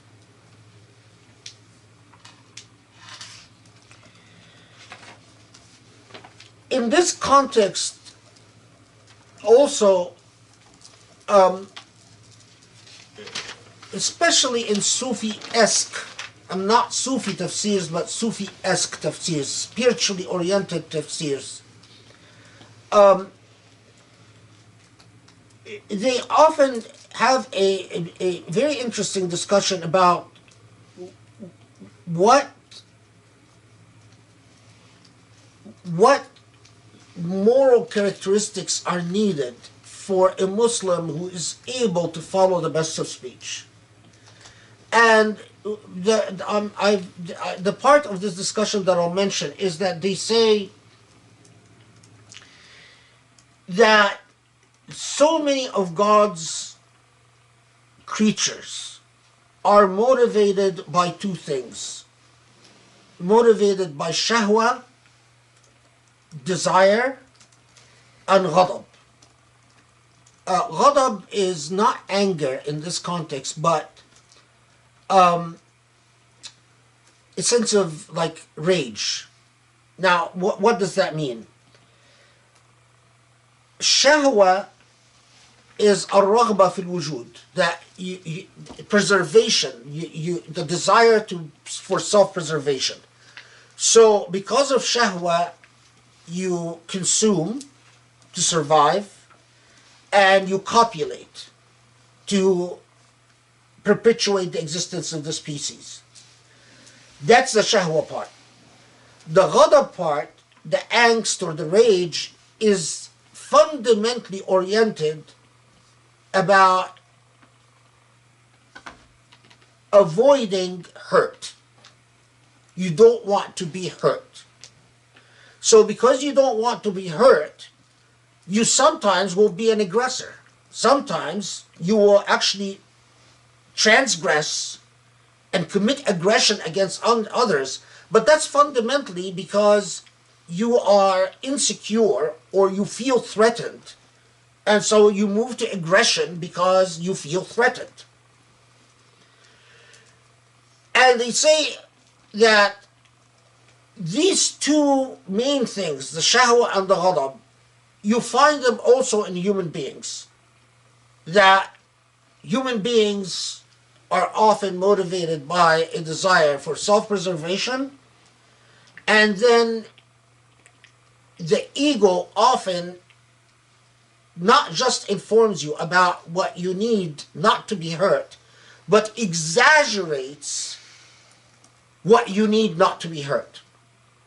The ego will often exaggerate to you what threatens you, what threatens your being, what threatens your pride, what threatens your sense of whatever you are.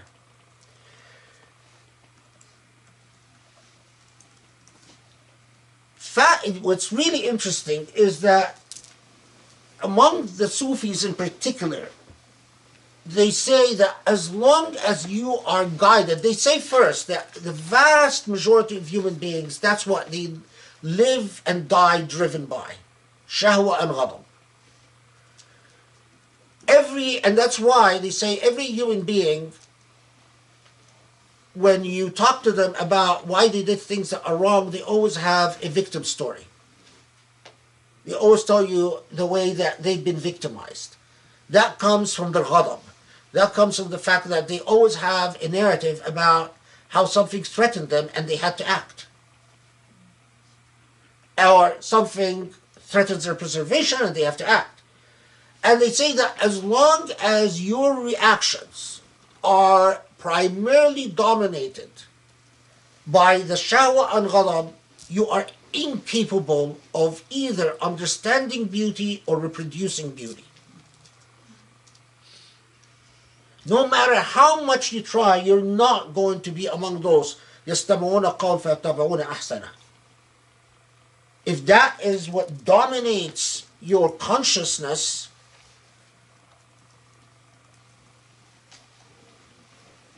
in order, and they go even further than that and say it is impossible for someone who is dominated in this fashion to have an yukhlis lillahi din, to purify their faith. That whatever they do, they end up worshipping their ego. In order to start on the path of ikhlas lillah, ad-deen, to purify your faith, you first learn to rein in your shahwa al-ghadab. That you are not primarily motivated by self-preservation and self-protection, and thus you are capable of looking beyond the narrative of self-hurt and self-victimization. Meaning, unfairness have been done to me. And then you are capable of understanding things beyond the self. And if you are capable of understanding things beyond the self, then you become among ulul albab, those who truly have an intellect.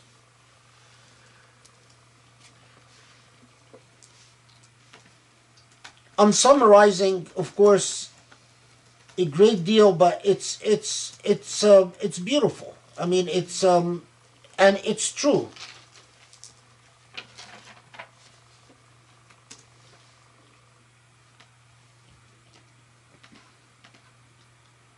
Okay.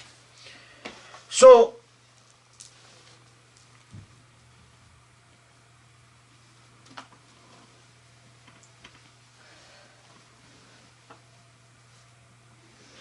then, of course, Allah mentions the hereafter and the consequences that is always present in the Quranic narrative.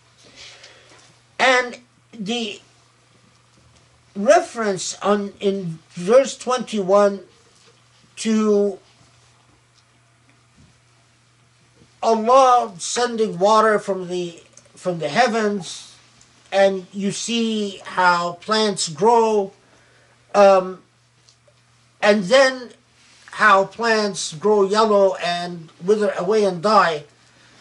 And nearly all commentators, except the most literal, point to the fact that this is an analogy to human existence. That if you want to understand your own existence, just look at the existence of something like a plant. The way it sprouts, it grows, it's in its full strength when it's green, and then it withers away. And that Allah has created in the sunnah of creation what guides us to the wisdom of our own existence. Okay. So let's move on to 22, because that one deserves a pause. أَفَمَنْ شَرَحَ اللَّهُ صَدْرَهُ لِلْإِسْلَامِ فَهُوَ عَلَى نُورٍ مِّن رَبِّهِ فَوَيْلٌ لِلْقَاسِيَةِ قُلُوبُهُم مِّن ذِكْرِ اللَّهِ أُولَئِكَ فِي ضَلَالٍ مُبِينٍ.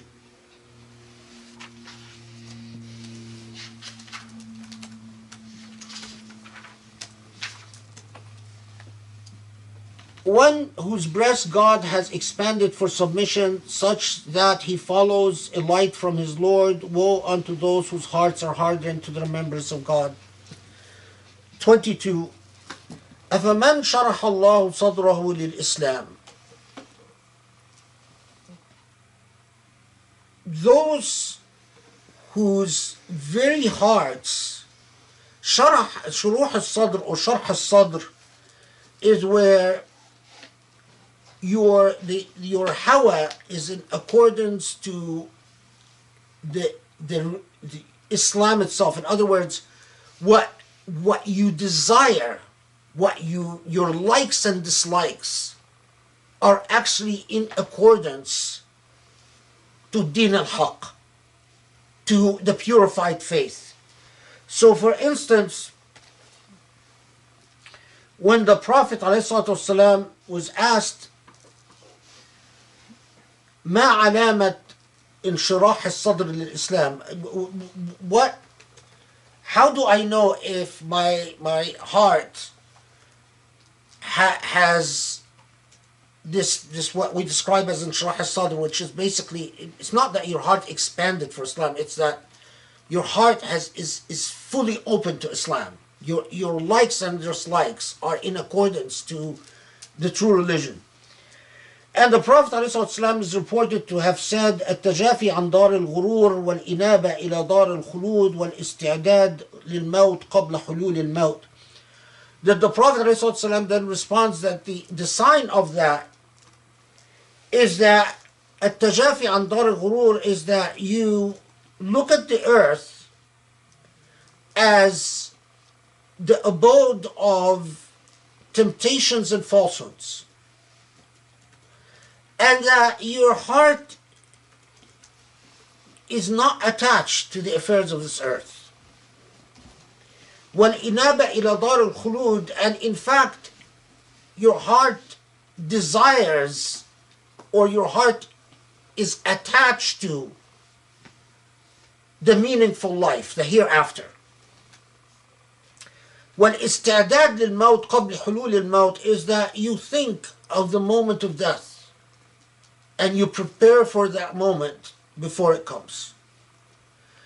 So you are شرح صدره للإسلام is literally when your impulses are in accordance to the purified faith. Which again, remember, Surah Al-Zumar is layering the ethical foundations, as we said, and so it's not just challenged us to be among those that hear the best and follow the best, and we said that that requires its own purification, but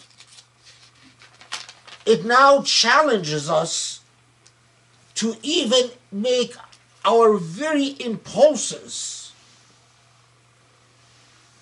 our sense of what we attracts us, consistent with the pure faith.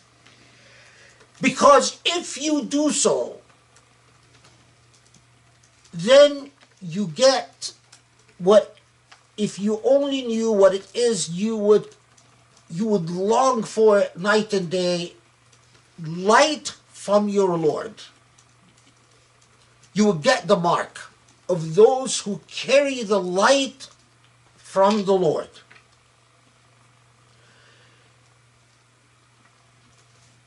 There are people that carry the light, and there are people who don't carry light. There are even people who carry darkness.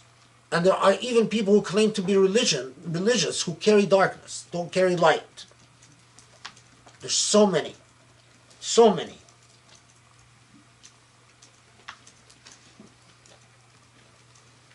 This is just a sidebar. It's a sidebar from me. Often you want to know if the community is healthy or not healthy. See if the community is attracted to those who carry the light or is attracted to those who don't carry the light. I mean, if track down someone who can see the light or not see the light. That's step number one is to track down someone who actually has the ability to see the light. And then once that person identifies for you who has the light, see if that person, if the community is attracted to that person or the community is not attracted to that person, and that will tell you the state of the ummah. The light from your Lord is as concrete, as real and material as the electromagnetic energy that surrounds all of us as human beings. As the temperature that you can bring instruments to read that our body emits. It's every bit as real. The light or the lack of light. And then فَوَيْلٌ لِلْقَاسِيَةِ قُلُوبُهُمْ مِنْ ذِكْرِ اللَّهِ. This is if amazing expression. القاسية قلوبهم من ذكر الله. Those whose hearts do not respond to dhikr. It's not an issue that you see, it's not an issue just that you do dhikr. This is from me. If you are going through a hardship, and you could sit and do dhikr, and you could feel all types of religiosities, quote unquote, but what you're actually feeling is not necessarily Allah. What you're feeling is sorrow over your pain. It's just dressed in religious garb. القاسية قلوبهم من ذكر الله are people, when they remember Allah, when they mention Allah, when they do dhikr, their skins don't get goosebumps, they don't get emotional. If things are okay in their life, if they do it, it's sort of boring. Be honest with yourself. If you're one of those people, you need work. You need urgent work.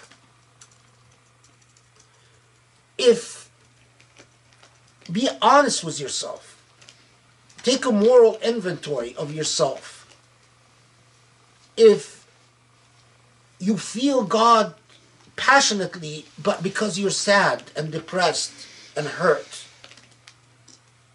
but then when you're happy, you sit for dhikr and you start yawning and you're bored, then you need work. Then you don't have Deen al-Haq. You don't have a Deen al-Khalis lillah. You don't have a purified faith. See, Surah Al-Zumar, as I will tell you in a little bit, inshallah, blew their minds. It was as heavy a burden as these poor Muslims could possibly receive.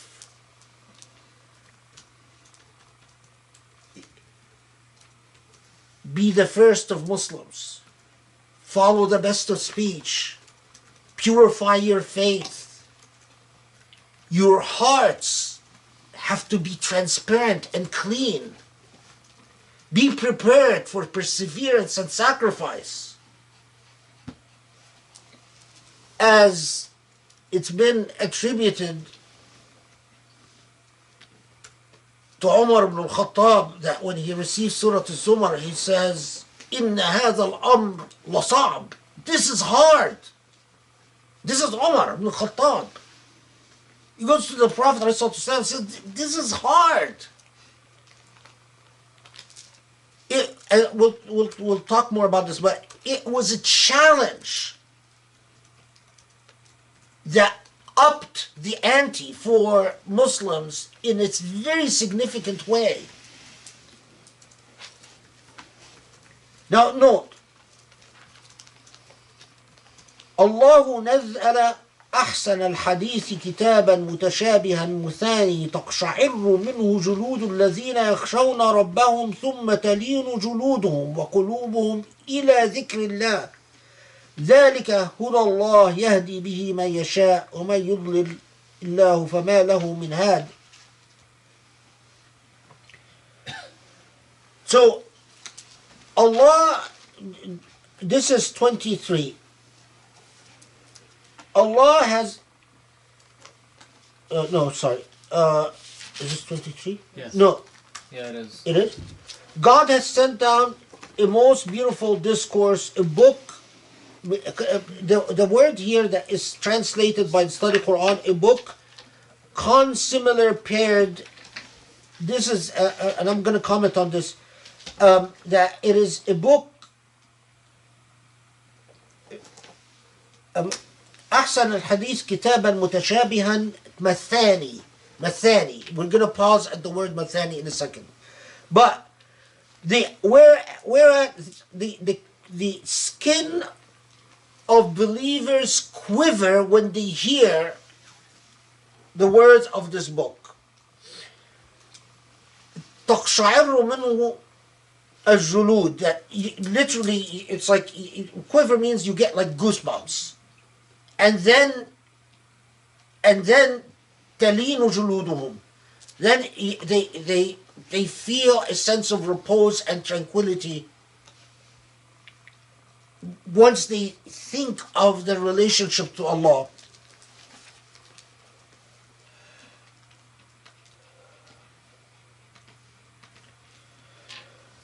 So, obviously, this is elaborating on the relationship of the heart to dhikrullah. But Allah describes this book as ahsan al-hadith, the best. So it is itself a pristine wisdom. Mathani. We pause a little at the word mathani. Mathani, there's some discussion as to what mathani means. Some said mathani refers, the Quran is divided to surahs and ayat, and some said, and further divided into mathani. Mathani are the endings of the ayat. Others said mathani means a book of repetition that repeats the stories of prophets and previous people time and time again, emphasizing a core message. Others said that mathani means a book in which, although you find verses similar to each other, you will find no contradiction between the different verses in the Quran, and you will find each verse, although similar, serving its specific purpose.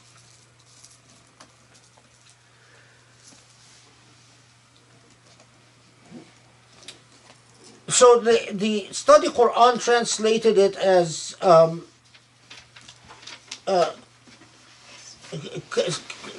similar, paired.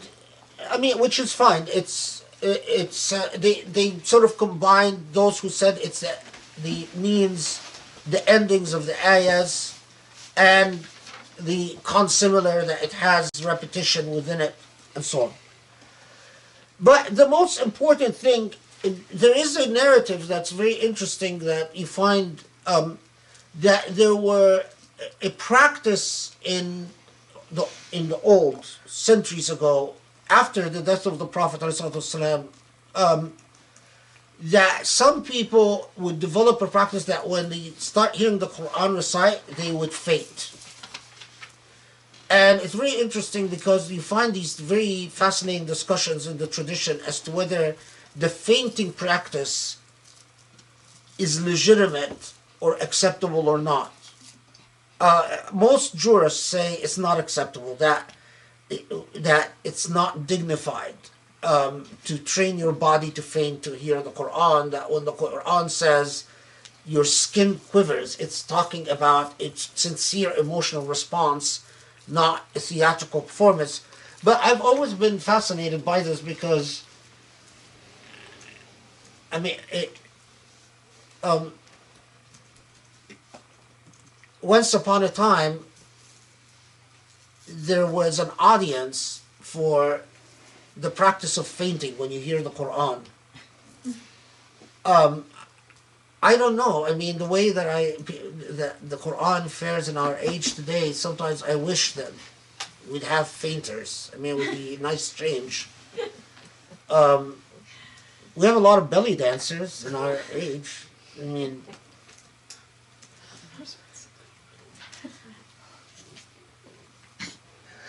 once I went to an Arabic restaurant in Anaheim, and I'm trying to eat my food, and this belly dancer was in my face.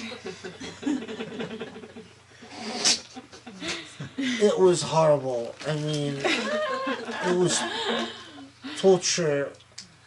I mean, she was a very good belly dancer, I guess, but that's not the point. But I just didn't know how to enjoy my food with belly juggling all around me. We never went to that restaurant again. Were you there? I don't remember if was I there? You were there. You must have blocked it. In my memory. Yeah, you were there. Tariq was with us. You were there. Was the food good? What a time. They have really good food. It's just that I mean, and they didn't announce a belly dancer or anything. She just like started. And she was very balboos.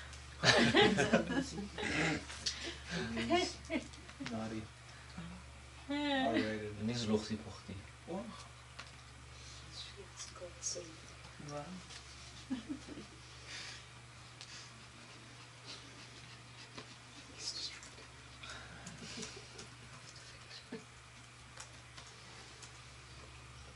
Okay, so then the Quran just proceeds. In Surah Al-Zumar is unusual in another respect, is that it gives a very quick reference, not at all detailed, to past nations. We know the common Quranic practice of referring to Qawm Ad or Thamud or so on, or Ashab al-Ras, but here it says, just in a very general way, كذب الذين من قبلهم فأتاهم العذاب من حيث لا يشعرون. There were others before them who didn't believe and they were punished. But it quickly moves on to the critical point that I want to see how this is translated.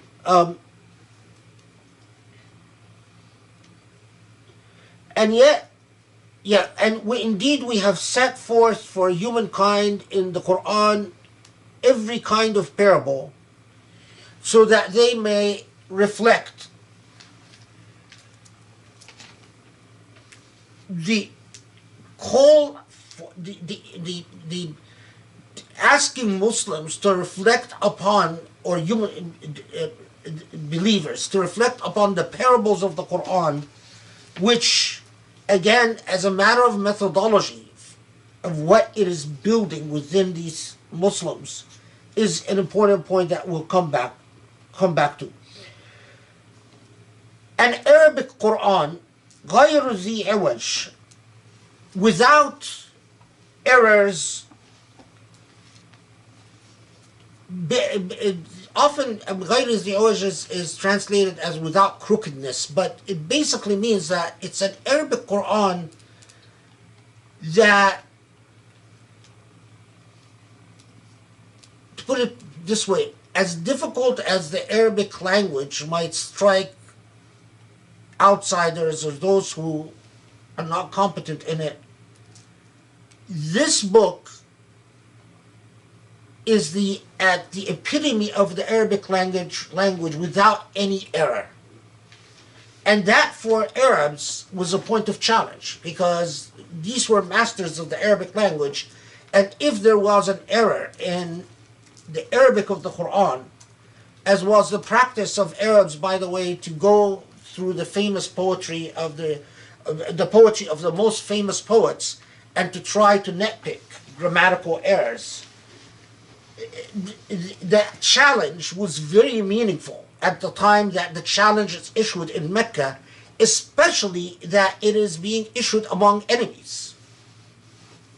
This is not Medina period, where Muslims are winning the battles. This is Mecca period where Muslims are persecuted. And the Meccans have every incentive to go through the Quran and say, oh, see, Muhammad, you've messed up here, you've messed up there, you got it wrong here. So it was a profound challenge. Okay. Then it moves on to a theme relevant to ضرب الله مثلا رجلا فيه شركاء متشاكسون ورجلا سلما لرجل هل يستويان مثلا الحمد لله بل أكثرهم لا يعلمون. So it's already warned you, reflect on the parables. And what is the parable that we get here?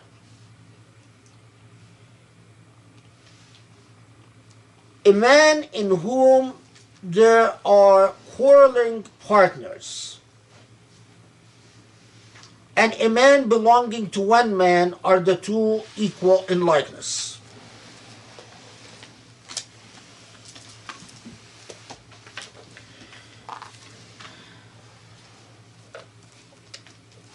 Now, this is one of the verses that Jonathan Brown points out to say, look, the Quran doesn't condemn slavery.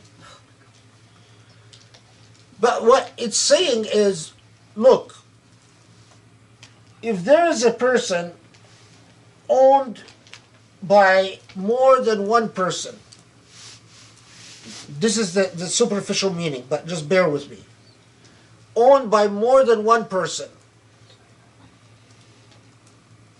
they would quarrel. Can the status of that person possibly be equal to someone who has a single owner? Okay? So, at first look, it looks like it's referring to slavery. Even if it is, it's not doing the parable to say slavery is good or bad. It's simply saying if an unpurified monotheism, a belief in God with partners, is not going to work. However,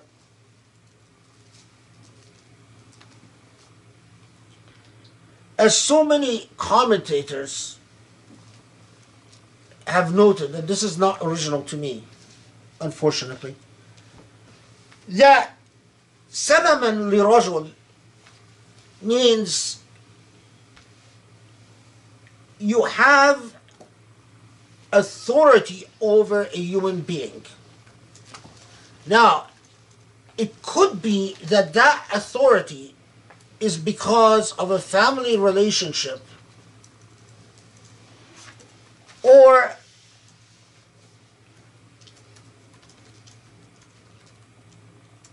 it could be because of a tribal relationship, it could be because of a debt relationship, it could be because of any type of relationship. So, مثلا رجلا فيه شركاء متشاكسون ورجلا سلما لرجل includes, if, as the commentators say, if someone where there are authorities over this person disputing this man's lineage. Some saying, well, he belongs to this family or a descendant of this family. The others saying, no, he's a descendant of that family. That would fit the ayah. Or someone who has a disputed tribal affiliation.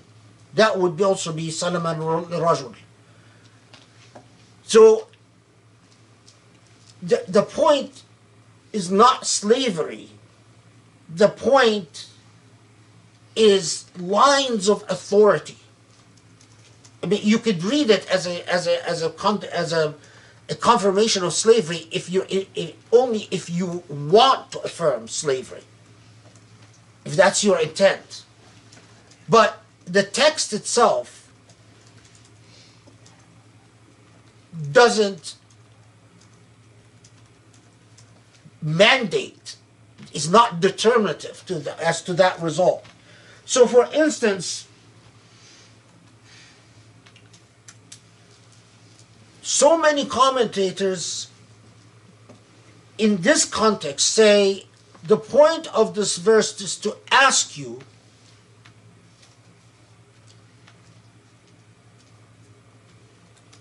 أأنت سلما لرجل أم أكثر أم سلما لله خالصا لله. Are you then your line of authority, salaman, who you submit to, or who you consider your point of reference, are you referential to more than one person, to one person, or to God?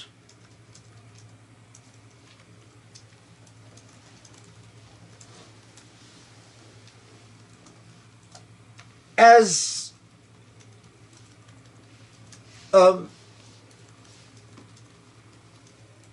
put poignantly by Al-Maturidi in his tafsir, it says what the point of this verse is to ask you, من يملك الروح وله السلطان عليك. Allah is effectively asking you to pose the question, who has sultan over you? Who has authority over you? And of course, the obvious further point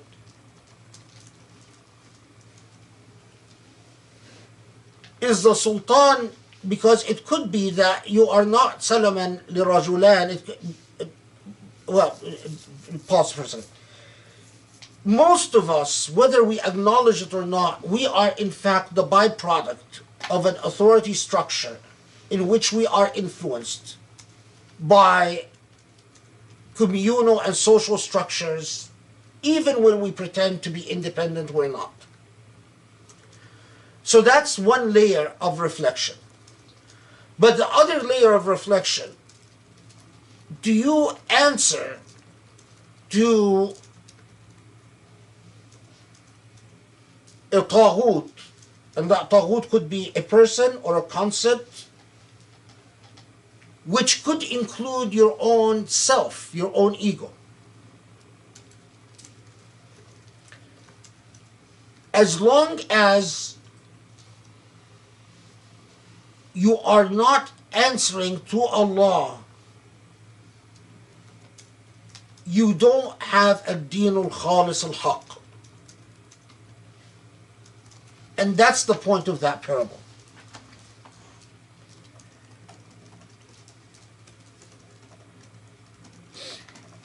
And to underscore this point, look at right after in 29, where it tells us, listen, reflect about lines of authority. And if you are not clear about the lines of authority over you as a human being, and if you are answering to multiple bosses or a single boss, and whether the boss is God or not God, then it comes and tells us in a very blunt way, إِنَّكَ مَيِّتٌ وَإِنَّهُمْ مَيِّتُونَ. It's talking now here to the Prophet, and it says, you know what, you're going to die, and they're all going to die. Reminding us of the obvious, but it's like saying, you know, after all this elaborate discourse, remember the bottom line. The bottom line is, with all your egoism and all the narratives and all the issues, you're all dead. ثم إنكم يوم القيامة عند ربكم تختصمون. Then you will become before Allah in the final day and quarrel. I'll pause over this for just to tell you something that's rather interesting. When this ayah, when this surah was revealed, several companions, according to reports, several companions, among them Zubair, for instance, Ibn Umar, they tell they ask the Prophet, is this referring to us? Because is it possible for us who are your followers that we will come in the hereafter and actually have something to quarrel about? And the Prophet ﷺ reportedly answers, yes, it will happen. And Ibn Umar in a one riwayah comments that we didn't understand what the Prophet ﷺ meant until after his death, the great fitna happened. That's when the companions fought over it.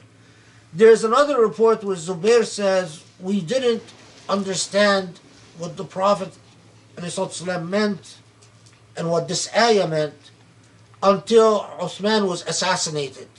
And the fighting started about, the whole fitna was Ali and so on and so forth. But there is a point here that if even the companions of the Prophet ﷺ, who were best positioned to follow ad-din al-khalis al-haq, but yet not all of them were able to avoid, or not all of them were able to overcome the challenge of doing so that they don't have something that they need to quarrel over in the hereafter. Now, of course, remember that this is all long before we have the Medina period. And so it's easy to look in retrospect and say, wow, this is what it was warning Muslims about. But those who said that the reason that the fitna happened is for Allah to educate generations of Muslims about the pitfalls of power and egoism, that's exactly what they meant. As painful as it was, there's even a narration where effectively it says something like that Imam Ali was playing was Al-Hasan al-Hussein, and whether it's authentic or not is a different question, but anyway, the narration says that Imam Ali was playing with Al-Hasan al-Hussein, and then the Prophet ﷺ looked sad, and Imam Ali asked the Prophet, what's wrong? And the Prophet ﷺ said, you see how dear your children are to you and me. One of them will be killed by Taghut, and the other will be poisoned by Taghut. And the point of this is to, again, warn that those who don't purify and subjugate the ego are capable. And then and then the narration goes on to say, or the comments, that the reason they mention it in this context specifically is to say that the lesson that needed to be taught to generations to come was so important that it was, Allah decided that it was worth the martyrhood of the grandchildren of the Prophet for generations of Muslims to get the point. This type of the narrative is very common about explanations as to why Allah allowed the fitna among the companions to happen. another opportunity to blame my wife. Um,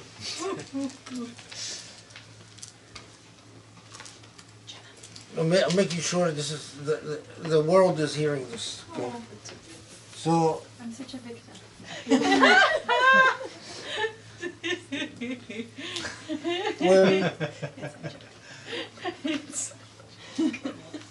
when I remember that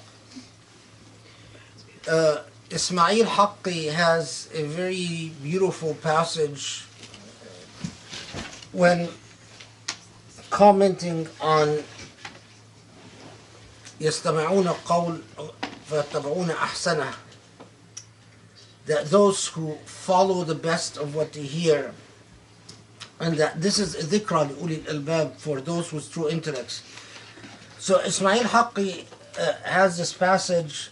The reason I'm saying you can blame my wife, because I can't find it now, that passage. So if I had the iPad that Rami would set up, then Rami would download Ismail Haqqi, and then I can cut and paste the passage, and it would be all ready for the halaqah. But because my wife didn't get me the iPad that Rami could set up, then I can't find it. I can teach you how to get on the Apple website, and then you can buy it yourself. I can't hear you. I don't know, Rami's saying something, but if he's defending my wife, then I don't want to hear it.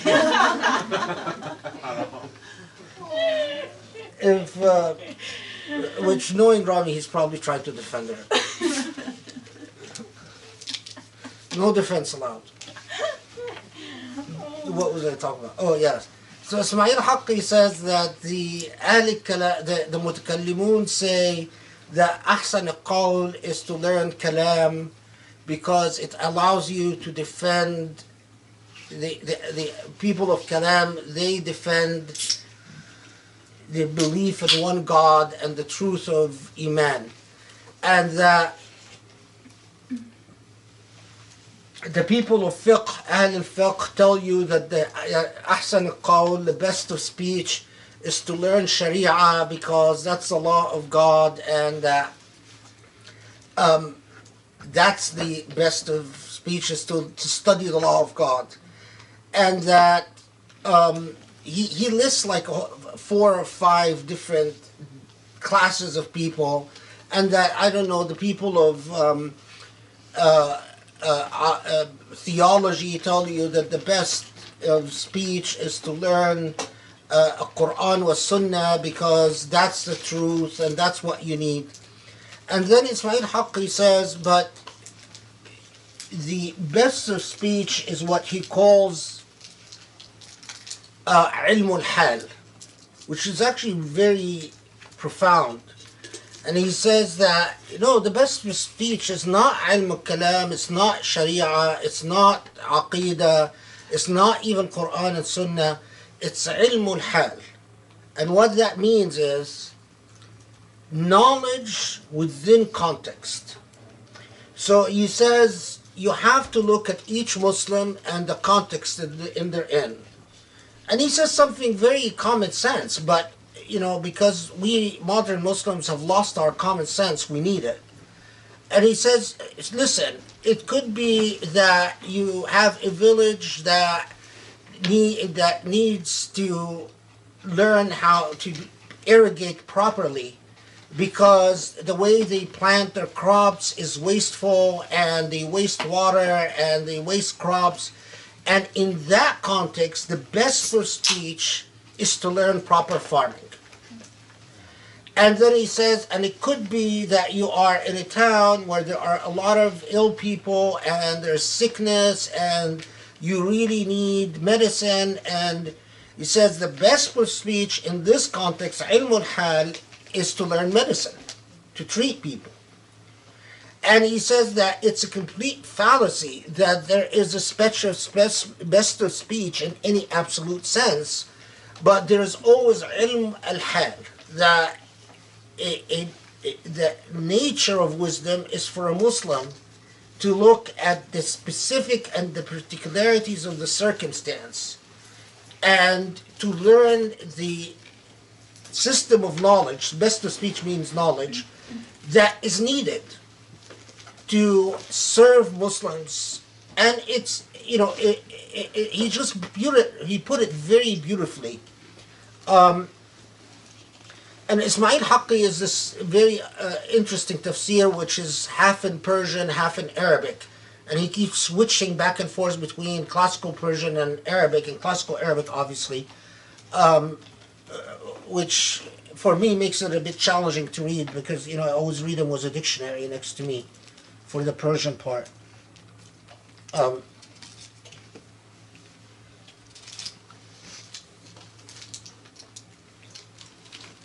But anyway, so remember that concept, ilm al-hal.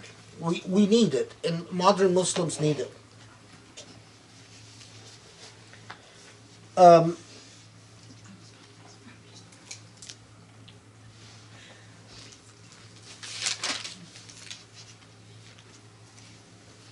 Where did we stop? 30?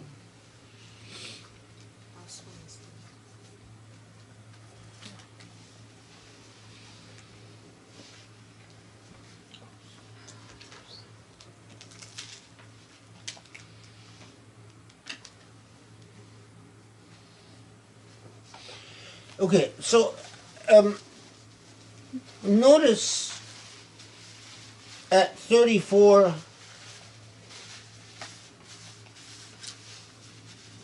when Allah speaks about Jaza'ul Muhsineen,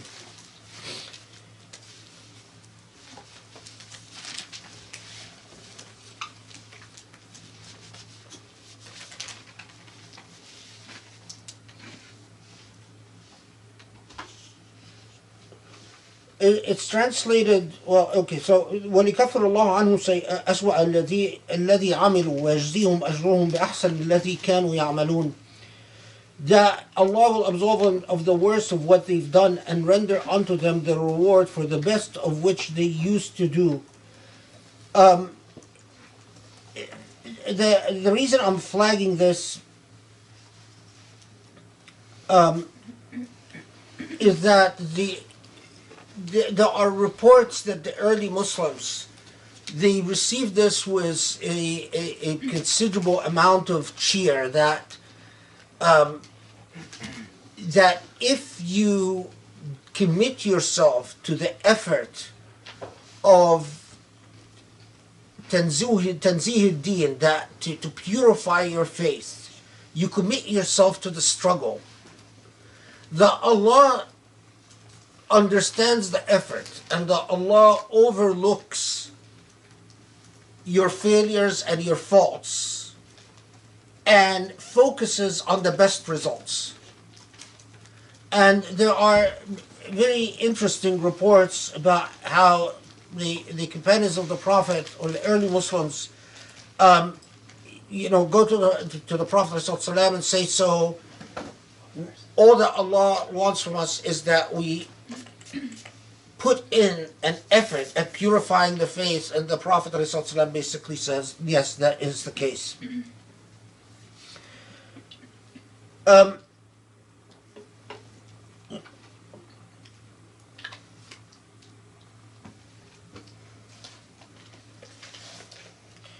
Of course, I'm not going to pause long at this because I think it's an obvious concept at 38, that the emphasis that in the purification of faith, to believe, to internalize the belief that harm and goodness ultimately, harm and benefit ultimately come from Allah. And that although we deal in causation, but ultimately you have to accept that ultimately whether you are successful or not is in Allah's hands. And this, of course, is not as the way that some Muslims use it, to say, well, you have to just accept disparities in wealth, or you have to accept disparities in fortunes as predestined by Allah. That's not the issue. The issue is that you focus on the effort of perfecting your faith and striving to do what is good, but the results are in Allah's hands and only in Allah's hands.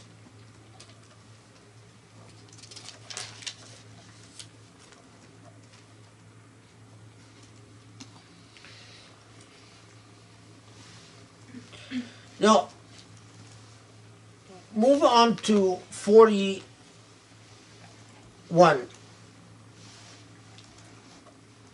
When Allah again emphasizes to people, and note, so far Surah Al-Zumar is furiously individual, that Allah emphasizes that we've sent a book to people in haqq, in truth. So ultimately, من اهتدى فلنفسه ومن ضل فإنما يضل عليها. That who is guided is for this person's own good, and that who is not guided, وما أنت عليهم بوكيل, you don't control them. It is all up to the individual, and not even the Prophet has any authority over people as to whether they believe or not. The ayah 42 about Allah let me see how the translation is, because it's difficult to translate. That God takes the soul at the moment of their death, and those who die not during their sleep, He withholds those for whom He has decreed death, and sends forth the others till a term appointed. The idea is that in 42 that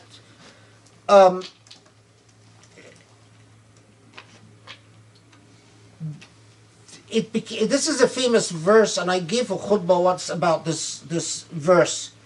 They call sleep the small death, and that it is that Allah in some form holds the soul of people in a suspended state during sleep.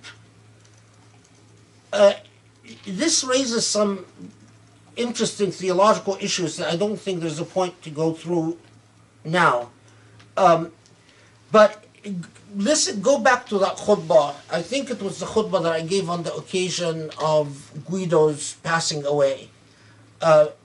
If you're interested in some of the other discussions about sleep and whether sleep is a semi-death, and whether Allah in fact holds our souls during sleep or not. I don't know. If people have questions about it, maybe I'll elaborate upon it. But I think that the reason it's mentioned in Surah Al-Zumar is Surah Al-Zumar does not focus on vivid descriptions of hellfire, but it somberly reminds people of how close death is to our very existence. So when it tells the Prophet ﷺ that إِنَّكَ مَيِّتٌ وَإِنَّهُمْ مَيِّتُونَ, all of you are going to die, and then comes and tells us, reflect on your own sleep. And that's the point of this, is that reflect on your own sleep and reflect on the state of unconsciousness. And some interpreters even say that the state of barzakh is similar to the state of vivid dreams. Barzakh is the state that you're in after death. that the state of barzakh is similar to the state of vivid dreams that you have during sleep. And that Allah allows us to experience good dreams and nightmares as a warning. You do not want after death to be engulfed in a series of nightmares, which will basically be a forewarning that you haven't done very well for the hereafter.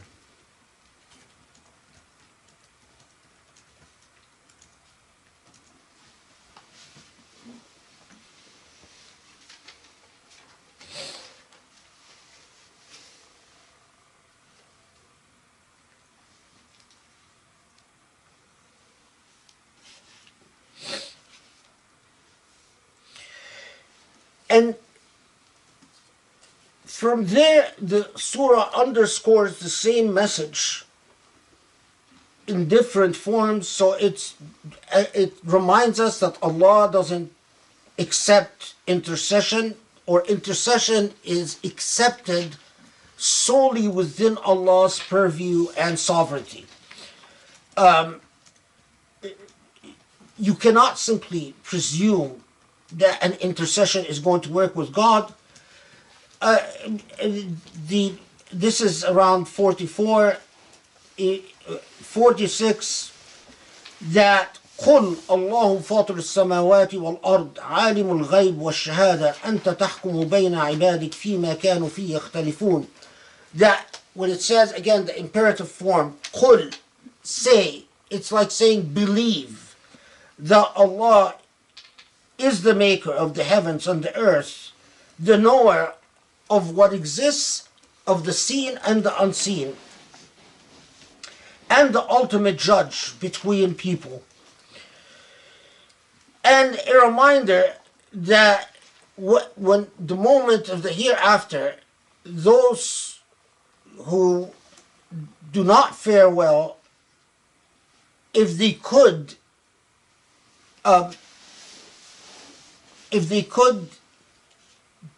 buy their salvation with the wealth of the world, they would, but it's not going to avail them anything. وَبَدَى لَهُمْ سَيِّئَاتُ مَا كَسَبُوا وَحَاقَ بِهِمْ مَا كَانُوا بِهِ يَسْتَهْزِئُونَ وَبَدَى لَهُمْ سَيِّئَاتُ مَا كَسَبُوا. That at this point, the theme that we've already been introduced to several times in the Quran, that you see vividly the results of your actions. So the misdeeds become a vivid experience.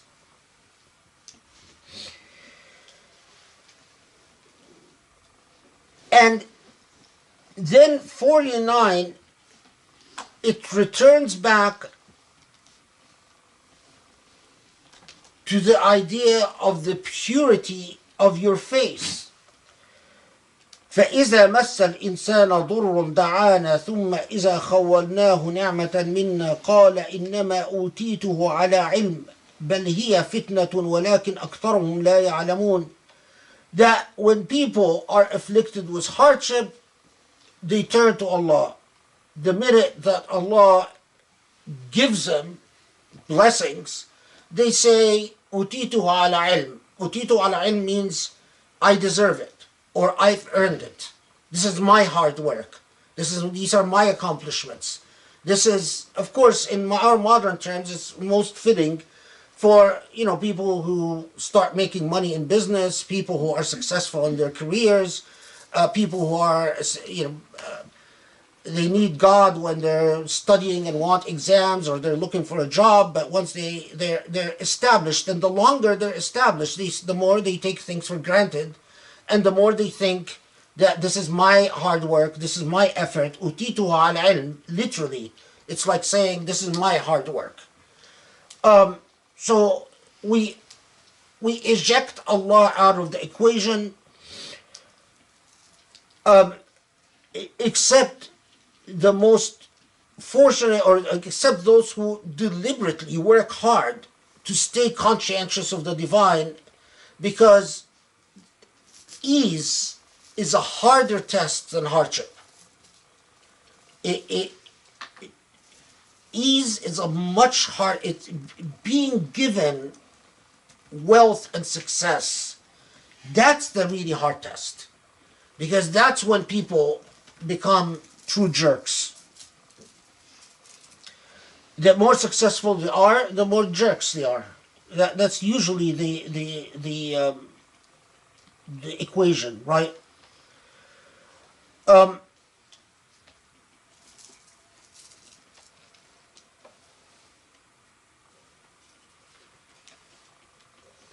Okay. So after reminding us that, in fact, whether hardship or the opposite of hardship, it's all from Allah. يبسط الرزق لمن يشاء ويقدر. This is 52. إن في ذلك لآيات لقوم يؤمنون. And that if you truly understand that, you see it all as ayat, as all signs of the divine. This surprising and one of probably the most famous Quranic verses. At that point, when you pretty much feel really bad about yourself, because you're going to recognize that this is you. All of us will recognize that this is us to one extent or another. We are all people who have this hypocrisy in our heart, and that we go to God when we're in hardship, but it's easy to forget God. قل يا عبادي الذين أسرفوا على أنفسهم لا تقنطوا من رحمة الله إن الله يغفر الذنوب جميعا إنه هو الغفور الرحيم. This is 53.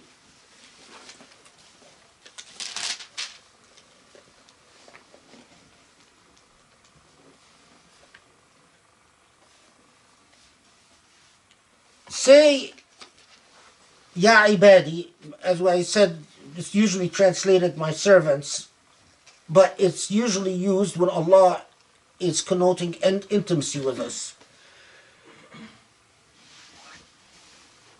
لا تقنطوا قل يا عبادي الذين أسرفوا على أنفسهم لا تقنطوا من رحمة الله. All those of you تسرفوا,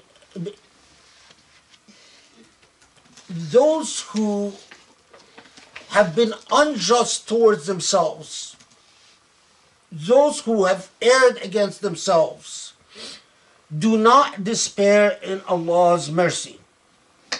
So that Allah can't forgive all sins. So it is as if Allah is saying, if you recognize that these are faults within you, despairing, there are two possible reactions, right? You could, or three, you could become more arrogant. You'd say, well, okay, fine, but this is the way I am. Or you could say, okay, what's the point? I've screwed up. This is really too hard. Or you could say, I'm going to work hard to improve myself. And here Allah is literally, as if the Quran is responding to our very thought processes by saying, if you're tempted to despair, then that's a wrong reaction.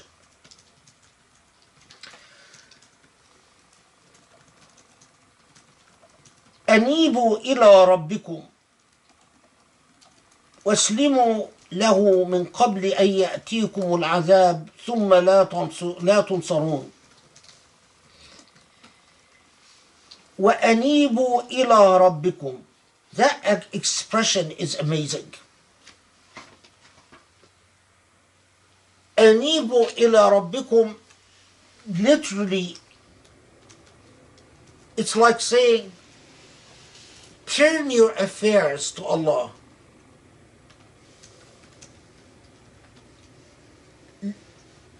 Learn trust.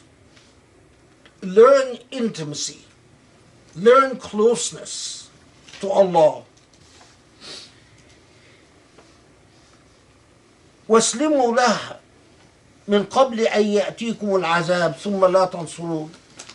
And accept that this is the truth before it's too late. واتبعوا أحسن ما أنزل إليكم من ربكم من قبل أن يأتيكم العذاب بغتة وأنتم لا تشعرون. أن تقول نفس يا حسرتي على ما فرطت في جنب الله وإن كنت لمن الساخرين. I'm reading from 55 and 56. Commentators paused at this expression, follow the best of what has been sent to you from your Lord. Because of the expression itself, the best of what has been sent to you from your Lord. Dogmatically, you'd say all that has been sent from our Lord is the best. Or, if you want to use a little bit of interpretive, what they say, and ta'wil, is that to say, well, no, it's saying do your best with what has been sent to you by your Lord. Although it doesn't perfectly fit, but it could pass. But I think there's the third school of thought is the correct one. What has been sent to your Lord by your Lord requires an active intellect. It requires an ethical consciousness. You are not going to achieve goodness, and remember, the challenge is beautiful goodness, by a mechanical application of what has been sent by your Lord, but by a reflective, dynamic, analytical engagement with what has been sent to you by your Lord. So in other words, you're going to need your intellect, even in following the message, because it's not a cut and paste process. That's not going to work. And then to say, أن تقول نفس يا حسرتي على ما فرطت في جنب الله, that a soul will come in the hereafter. Ya hasrati, ya hasra is still used in modern Arabic when someone wants to wail their luck. They say ya hasra, I mean, like means like woe unto me. I'm something really bad happens. If you say ya hasra, it's not a good thing that has happened to you. But here the expression in this context, it's amazing. Ya hasrati ala ma farrattu fi jambillah. It's literally, you come in the hereafter, and it's as if you are going to be struck by the opportunity you had to be close to the divine, and how much you've wasted of this opportunity. And it's saying this to not to the kuffar, it's saying this to the believers, that those who follow the best of what has been revealed. So you could receive the revelation, and you could believe in the revelation, but you still wasted the opportunity to do good by your Lord, to draw close to your Lord.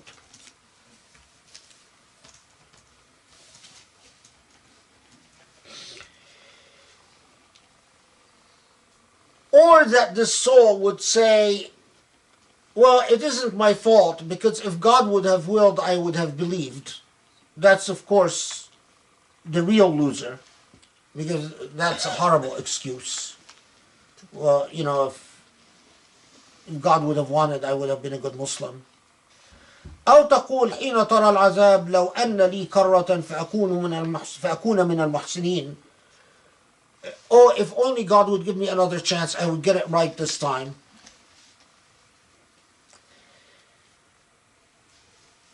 And of course, Allah comments on this by saying, I've sent you the message.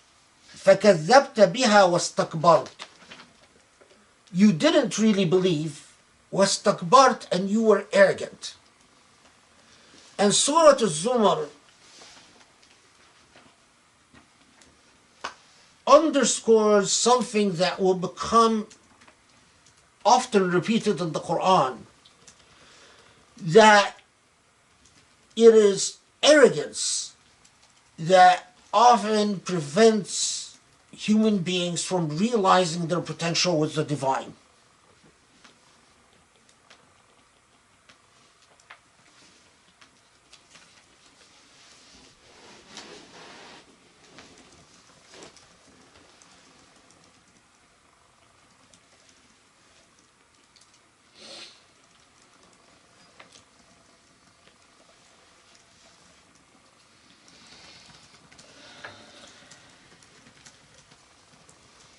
Then it goes on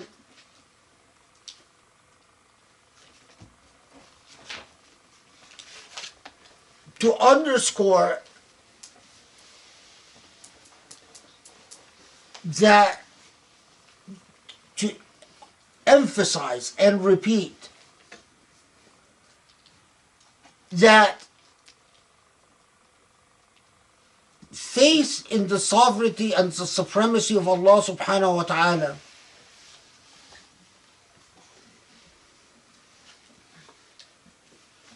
until it comes to this remarkable description of the near end. It's 67. وما قدر الله حق قدره والأرض جميعا قبضته يوم القيامة والسماوات مطويات بيمينه سبحانه وتعالى عما يشركون. 67. They did not fully appreciate, they did not do justice to Allah. And the earth and the heavens are literally in God's palm, as if Allah simply clutches and wraps up, rolls up this reality, as if you're rolling up a scroll. This had an enormous impact on Muslim piety and the very way that especially the spiritualistic orientations related to reality. This is when Mullah Sadra writes at length about how this is a constructed reality. This Quranic imagery, which is repeated after that twice in the Quran, but in Surah Al-Zumar it's the first time that you have that image of God literally rolling up this reality. It's like, okay, we're done now. I'm rolling it up.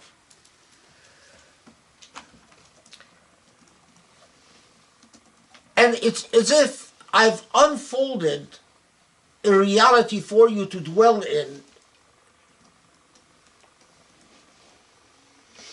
You think it's everything, but if you understand Allah, you'll understand that it is highly artificial. It was simply rolled up so that you dwell in it for a time, and then God simply rolls it up at the end, and a new phase starts, as we'll see in a second. Now, when this reality is rolled up, وأشرقت الأرض بنور ربها ووضع الكتاب وجيء بالنبيين والشهداء وقضي بينهم بالحق وهم لا يظلمون. The الأرض أشرقت بنور ربها. It is enlightened not by the sun, but by the light of the divine.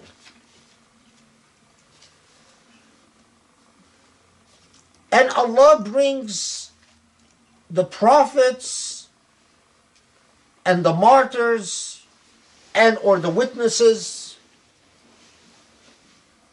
and the accounting starts, and there is no injustice. What is the reality in which the ard, which begs the question, what ard? Is it earth? Is it a land that we identify as earth? Is it some other land? Is it some other planet? Is it a planet at all? As the Sufis often wonder, are we ethereal bodies existing on an ard?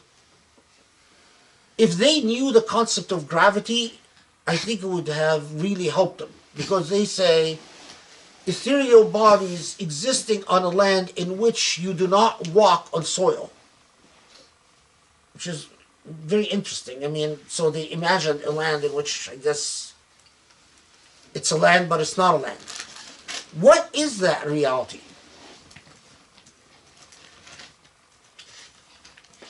But Surah Al-Zumar will give you another curveball in a second.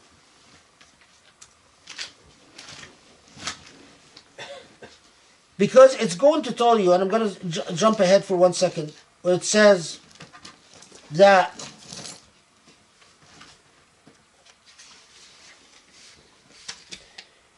go down to verse 74, when now those who've attained salvation are entered into heaven, and they say, Alhamdulillah, الذي صدقنا وعده. Alhamdulillah for Allah who delivered the truth. It all turned out to be true. وأورثنا الأرض نتبوأ من الجنة حيث نشاء, and made us inherit al-ard. If you're reading the Quran carefully, you'd pause and say, wait, نتبوأ من الجنة حيث نشاء, so we're in Jannah, but now we're hurting al-ard? So is this earth? Are we inheriting earth while we're in Jannah? Is Jannah on earth? Is al-ard here earth at all? You see the issue? That Allah, and this is, by the way, becomes common Quranic methodology, Allah constantly tells us the nature of reality is going to be very different,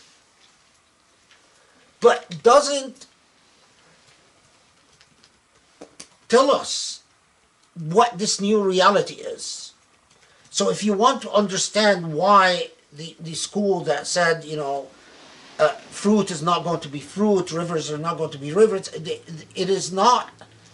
It's not that just they came up, one day and decided to interpret things that way. It is the result of an immersion with Quranic language and the way that it describes the transformation of reality at the end. Okay. Now, so all up to this point, until we get to nufikha fi sur, when the trumpet is blown once for the hereafter and once for the resurrection.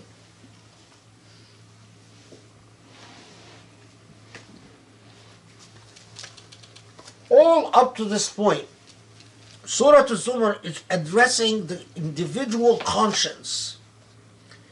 And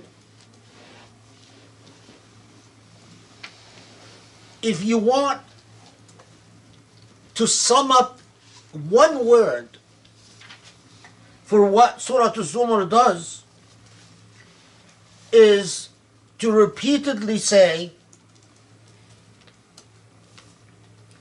ikhlas, absolute sincerity,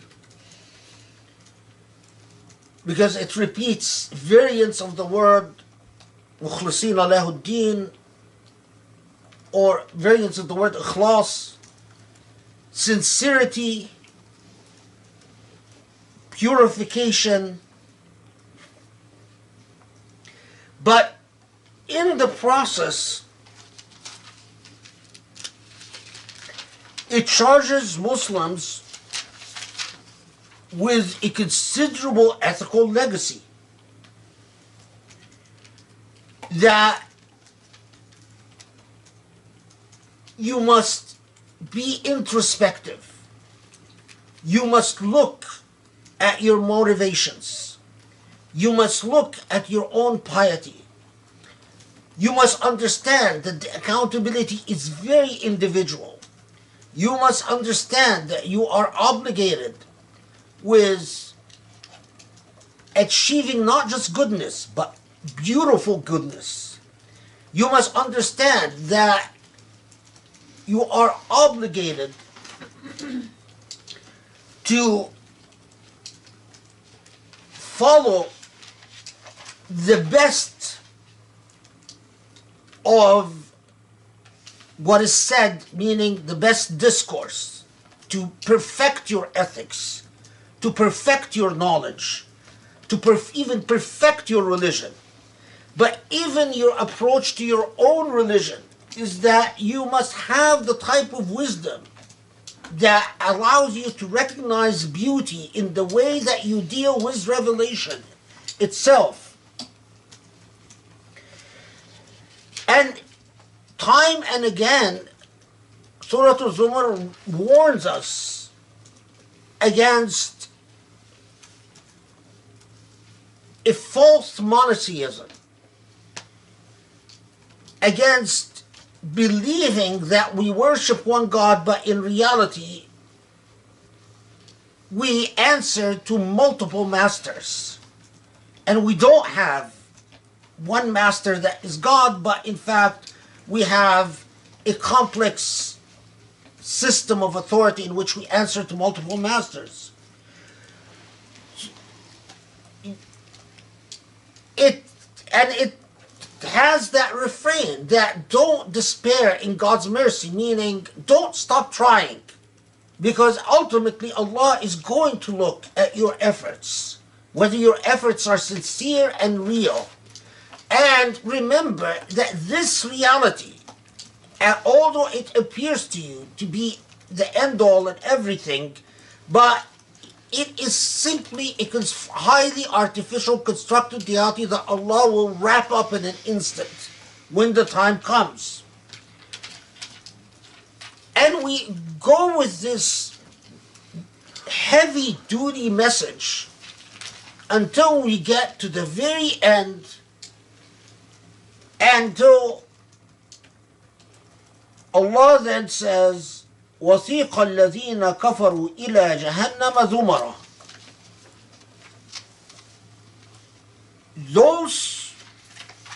There are going to be those who have failed, and they are pushed towards Jahannam, Zumara. Zumara literally means in crowds and masses.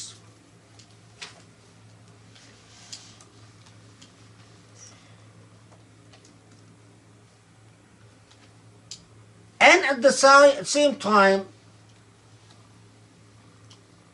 وَسِيقَ الَّذِينَ اتَّقُوا رَبَّهُمْ إِلَى الْجَنَّةِ زُمَرًا. There are crowds and masses as to those that are going to Jannah.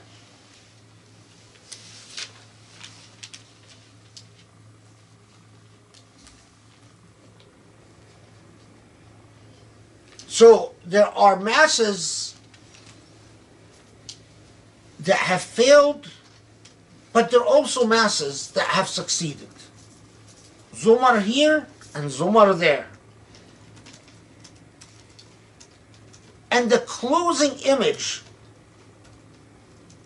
وَتَرَى الْمَلَائِكَةَ حَافِّينَ مِنْ حَوْلِ الْعَرْشِ يُسَبِّحُونَ بِحَمْدِ رَبِّهِمْ وَقُضِيَ بَيْنَهُمْ بِالْحَقِّ وَقِيلَ الْحَمْدُ لِلَّهِ رَبِّ الْعَالَمِينَ.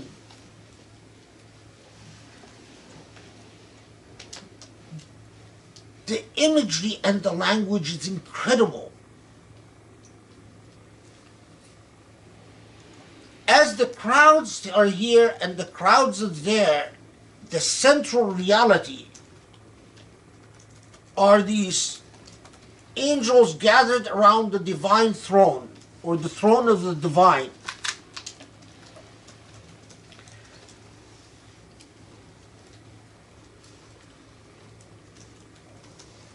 يُسَبِّحُونَ بِحَمْدِ رَبِّهِمْ, supplicating their Lord. وَقُضِيَ بَيْنَهُمْ بِالْحَقِّ. And again that theme, that ultimately it is the haqq that will prevail. Truth, which also means justice in this context. And it is as if the universe itself acknowledges وَقِيلَ الْحَمْدُ لِلَّهِ رَبِّ الْعَالَمِينَ, that all gratitude, all reverence is due to Allah. So why does the surah close with the imagery of the crowds after that highly personal journey?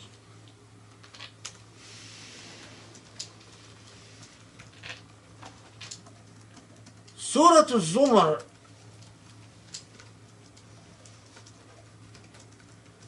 is telling you, listen, although it will appear as you declare yourself the first of Muslims, as you persevere through this path, it will often appear that there are no crowds for the side of Allah. And again, remember, this is being said at the time that the Prophet is there, that there are no crowds on the side of Allah. But indeed, you are choosing ultimately between two fundamental, diametrically different categories. Although the path for those who will choose Iman might be profoundly lonely on this earth, at the end, they are a part of a collectivity. Although the individual success is a prerequisite, at the end it is the collectivity that wins. In the same way, those who lose are losing within a collectivity. Surah Al-Zumar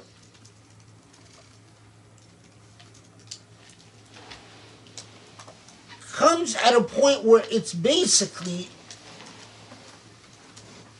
sending a clear message to Muslims. You as a collectivity are not going to win unless the individual is right. The idea that you can sacrifice the individual as you focus on the collectivity is false. The individual matters, and matters a great deal. In fact, the collectivity is contingent on the purification of the individual. And as these Muslims prepared to the next stage where they're going to being called upon to undertake these huge sacrifices, to do the hijrah, what is unmistakable in the seerah of the Prophet ﷺ is that time and again converts to Islam would say, when we dealt with the Prophet, we would feel that as if as an individual we would make all the difference, as if the success and the failure of Islam depended on us as an individual. Surah Al-Zumar comes and sets down the morality precisely for that. So, if you want to build an ummah, you have to build the morality of the individual. Every paradigm of authoritarianism that tells you we can sacrifice the morality of the individual and focus on the public good is nonsense. It all starts with the morality of the individual.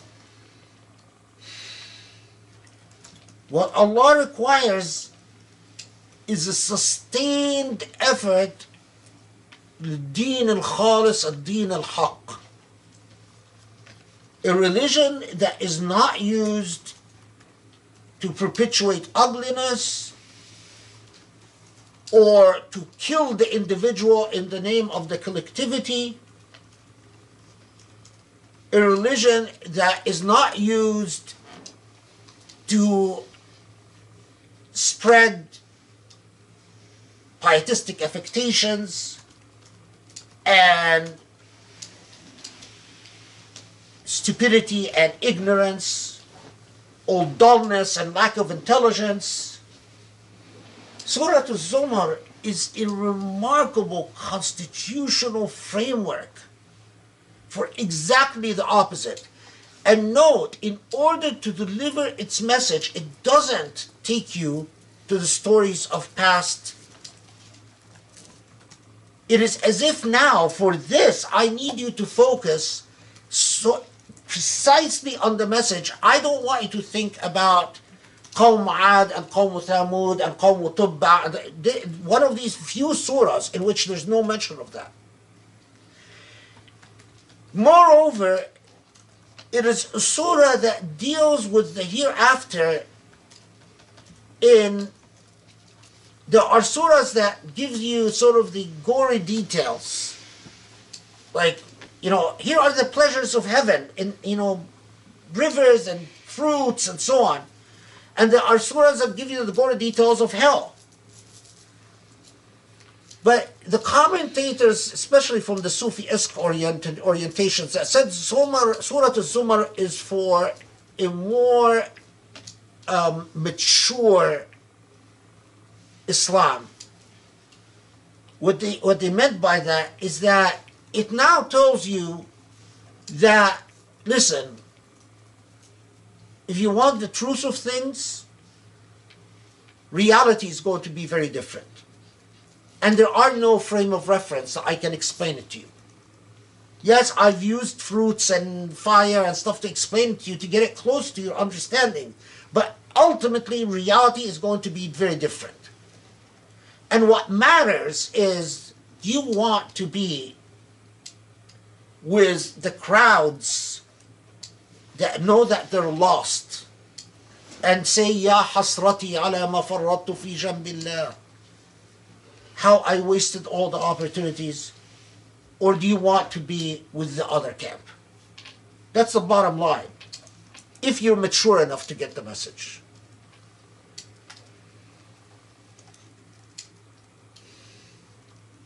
Surah Al-Zumar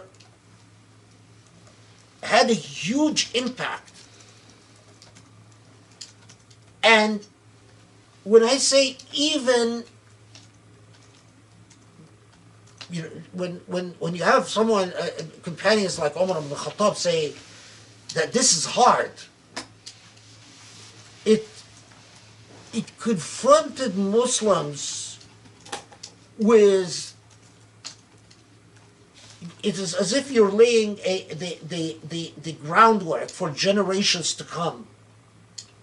Is systematic disciplining of the ego and a systematic purification of the faith in order to salvage the individual and from the individual to the collectivity. That's Surah Al-Zumar. Alhamdulillah Rabbil Alamin.